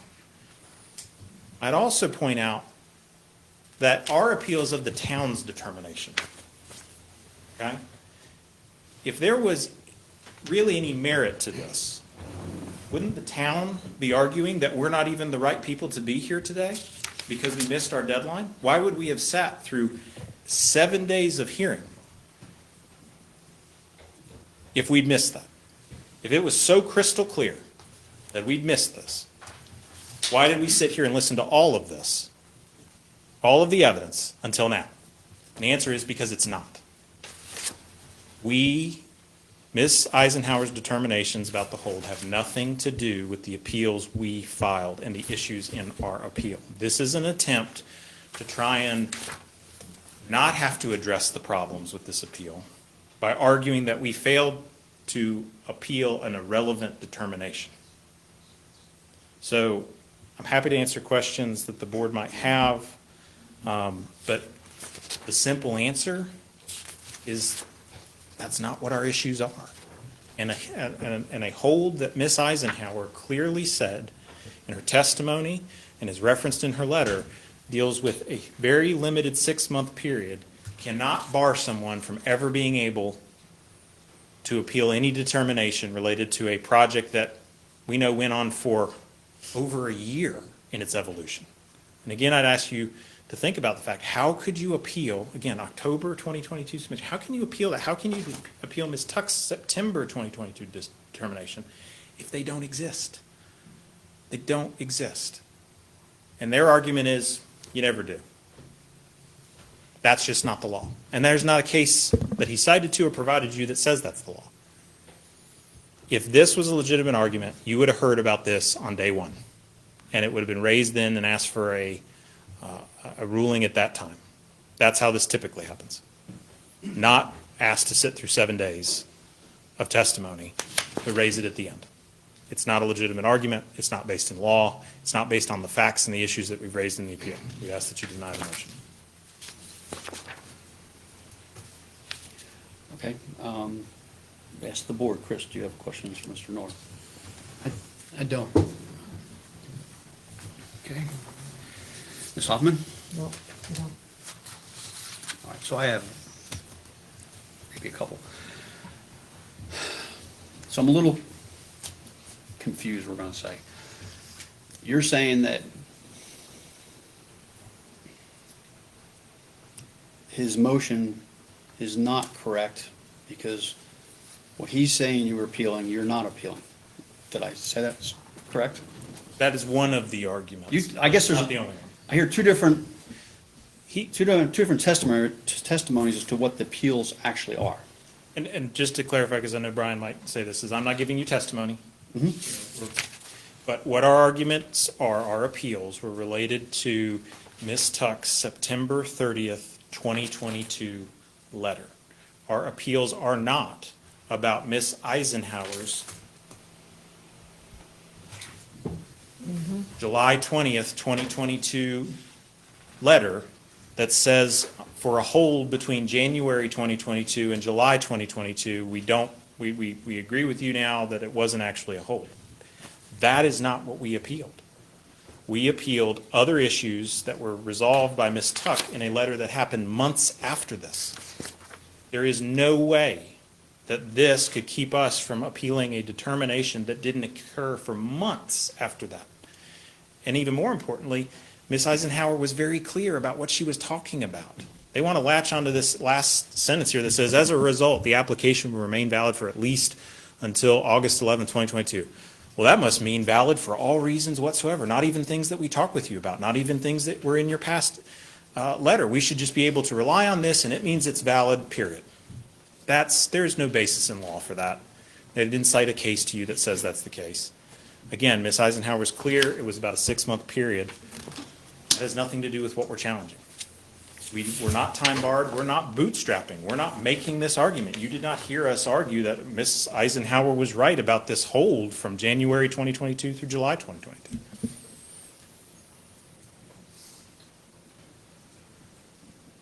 Mr. Golden, Yeah. am I allowed to ask what the actual appeal is now? Can you state? Can you ask Mr. Noor I'm what asking his? you. I mean, how do we get in writing? If what you the- want to, yeah, if you want to Okay. ask him what his appeal is, I bet he's going to refer you to Record of Decision 154 or 152. 152. Yeah, okay. Yeah, and it That's lists what I the- think. I mean, So, it's- so if you want to ask him, yes. It's in writing, it's in our Been a briefs. multifamily determination. Mm-hmm. And then error 2 and 3 on this page. And then error 4 and 5 over here, and it starts on Okay. 154. And none of those include Ms. Eisenhower's hold, and the basis in that appeal have also been supplemented through the testimony that you've received over the past 7 days. Thank you, I'm good. Where are we at now? Ms. Gosnell, questions? No. Mr. North. And Mr. Hanson, do you have questions? I want to add one thing to just, since you were flipping through the appeal, I wanted to see like a RD 157. Is one of the pages that covers that, where he's describing the different specific things from the September 30th letter. So up at the top, there's another example that they're appealing the ministerial review process by the planning board. So it covers all of the things that she's decided on the September 30th letter. That's what the appeal is. Okay. Okay. No. I'm gonna read to you from some statutes and whatnot when you all are ready. Oh, Chance to, just since it is our motion. yeah, Do you have any other questions for? yeah, do you No, have any other questions from the board? Okay, no, thank you, Mr. Nor. Mr. Portnoy. Yeah, and I just want to address, some arguments. Again, what is being appealed? Yes, they filed an appeal to the September 30th determination. That determination's narrow. What are they arguing in this appeal, though? All relates to the July 20th, 2022 determination. He told you, he said, how are we supposed to appeal when we didn't even have the August and October site plans? But this is from his closing. This appeal, it has to do with an incomplete application. It has to do with failure to respond to requested information in May of 2021. It has to do with a hold requested on May 18th, 2021. Nothing to do with the August or October revised site plans. Everything to do with the validity of the May 2021 application. The validity of the May 2021 application was addressed directly and squarely in the July 20th, 2021 determination. It's as clear as day. He sits here and says, it speaks for itself. Then let's take a look at what it says.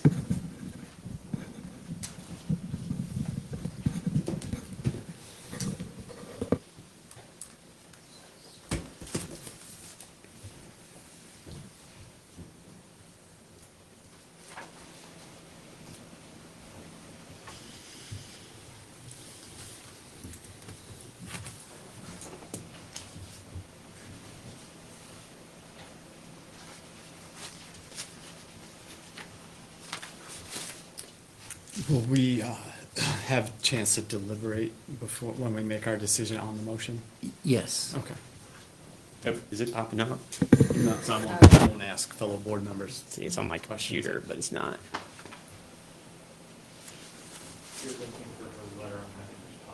Yeah, if you don't mind, I don't know why this isn't, it's on my computer, but it's not.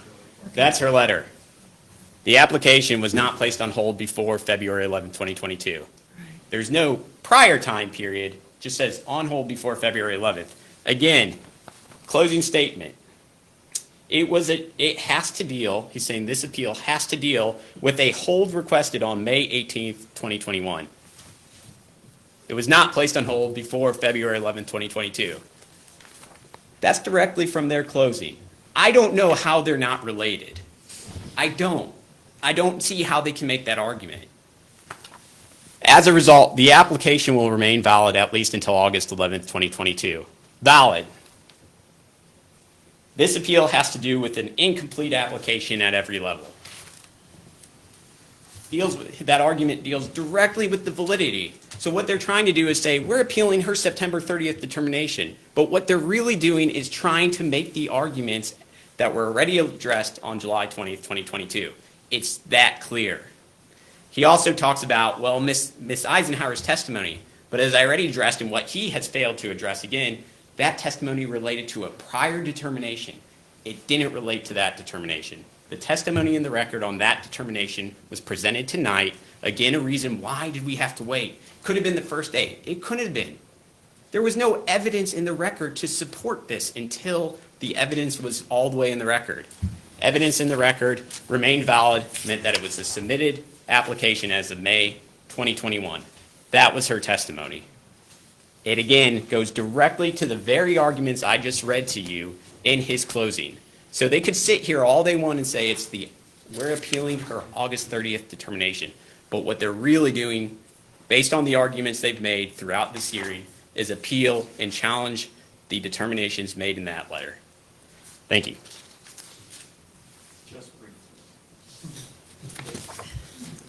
Mr. Golden, is there any reason I cannot do that? Or? There's no reason you cannot do that. Okay. If you keep him brief, because he said he would. Yeah, you missed the 7 o'clock deadline. We'll make this one. What's the definition of brief? And what dictionary did I you will get it let you from? judge me afterwards. What color is the cover of that dictionary? The answer's right there. Okay. She told you what her letter was about. And then this came out afterwards. This was the follow-up. It's all related to one another. And she's saying her hold didn't occur. What they want to do is insert words into her mouth that are, well, if you wrote that there was no hold before February 11, 2022, that must be there was no hold ever. And as a result, the applications remain valid at least until August. That means they're valid for any reason, not any of the ones that we talked about, but all reasons, period. That's not what she said. That's not what the letter said. It's not what her testimony said. It's not even what Ms. Tuck said tonight. We were deliberate about what we appealed. It was not this. That is not our appeal. You've sat through 7 days of it. You have our briefs in front of you. You have our appeal in front of you. We've appealed things other than that. Thank you. Mr. Golden, I guess what's on our agenda for this moment is we need to discuss the motion that's on the floor right now, correct? That is correct. I think what you all need is a little bit of just what the statute said. Mr. Portnoy hit on it just a little bit when he talked about 160D 405 in paren D, and it talks about time to appeal. Any other person, now I'm just paraphrasing, I'm not reading everything to you because we would be here well past 9. Any other person with standing to appeal has 30 days from receipt from any source of actual or constructive notice of the determination within which to file an appeal. The determination is defined in 160D 102 in paren 10. A determination is a written, final, and binding order, requirement, or determination regarding an administrative decision. And administrative decisions are defined in 160D 102 in paren 1 as decisions made in the implementation, administration, or enforcement of development regulations that involve the determination of facts and the application of objective standards set forth in the local government development regulations. These are sometimes referred to as ministerial decisions or administrative determinations. So this court, of course, has no jurisdiction to render advisory opinions, and there must be an actual controversy or a formal determination from which to appeal. And again, I think you have to look at everything. You have to look at determination, a written, final, and binding order, requirement, or determination regarding an administrative decision, and an administrative decision, again defined, decisions made in the implementation, administration, or enforcement of development regulations that involve the determination of facts and the application of standards set forth in the local government development regulations. And then you have to decide what is appealed and when should it have been appealed, and was it within 30 days of when the determination was made. And you all have a duty to recall the evidence, and then you have a duty to apply that to the facts that we have here. And try to recap a little bit of that. We need to determine what was appealed, And then we need to determine when it should have been appealed. You can determine, you can look at it that way, yes. Understanding what a determination is and what an administrative decision is, all must be appealed within 30 days of when that determination was made.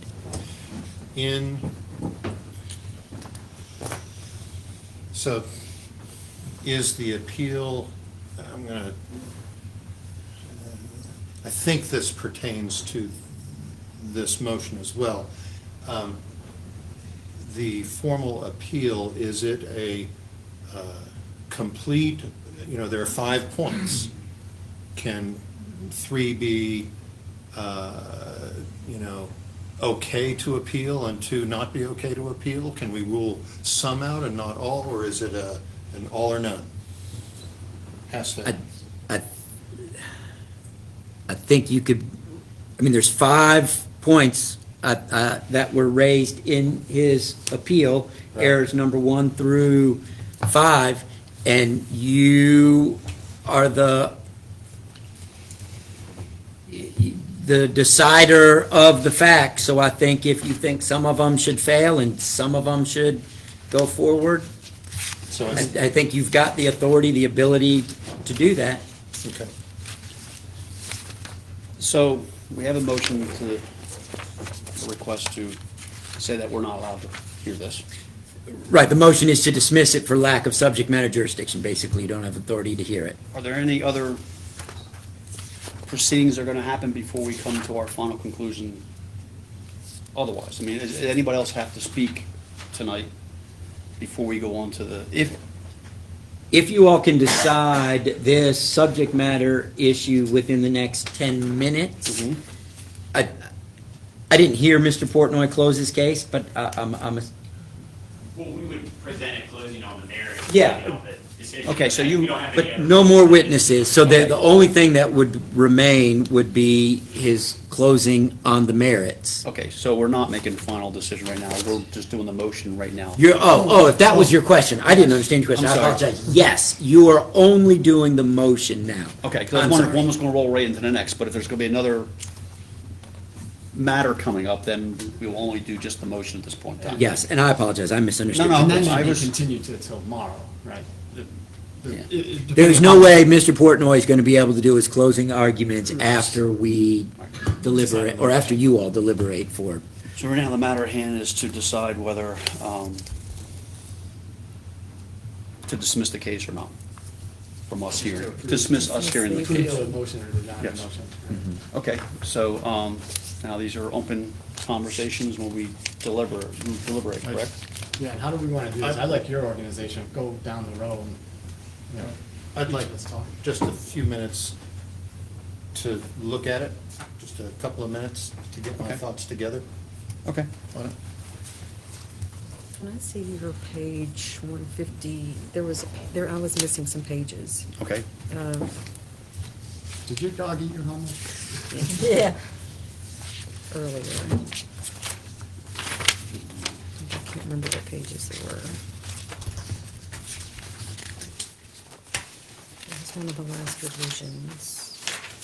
So that full appeal because 152, begins on 152. Is this one?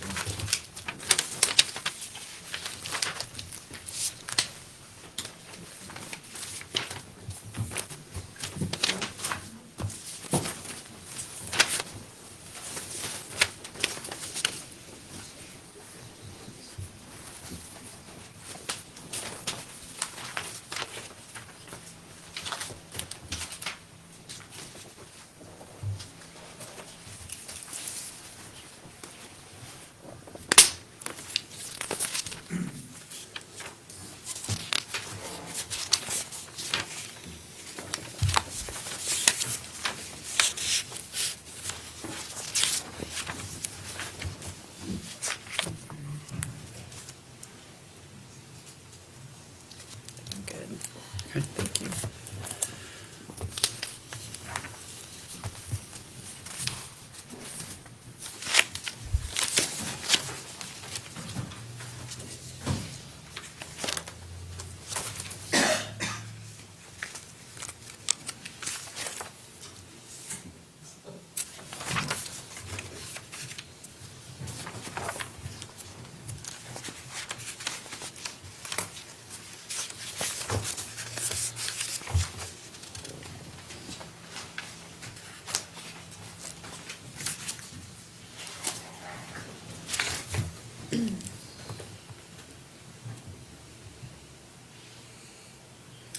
think I'm ready. All right, just one more second here. All right, let's start on the left. Okay, Mr. Deroni. What are your, so we're only discussing right now is the motion to dismiss us being able to make a decision. Yeah, just that one. So my couple main points that stick out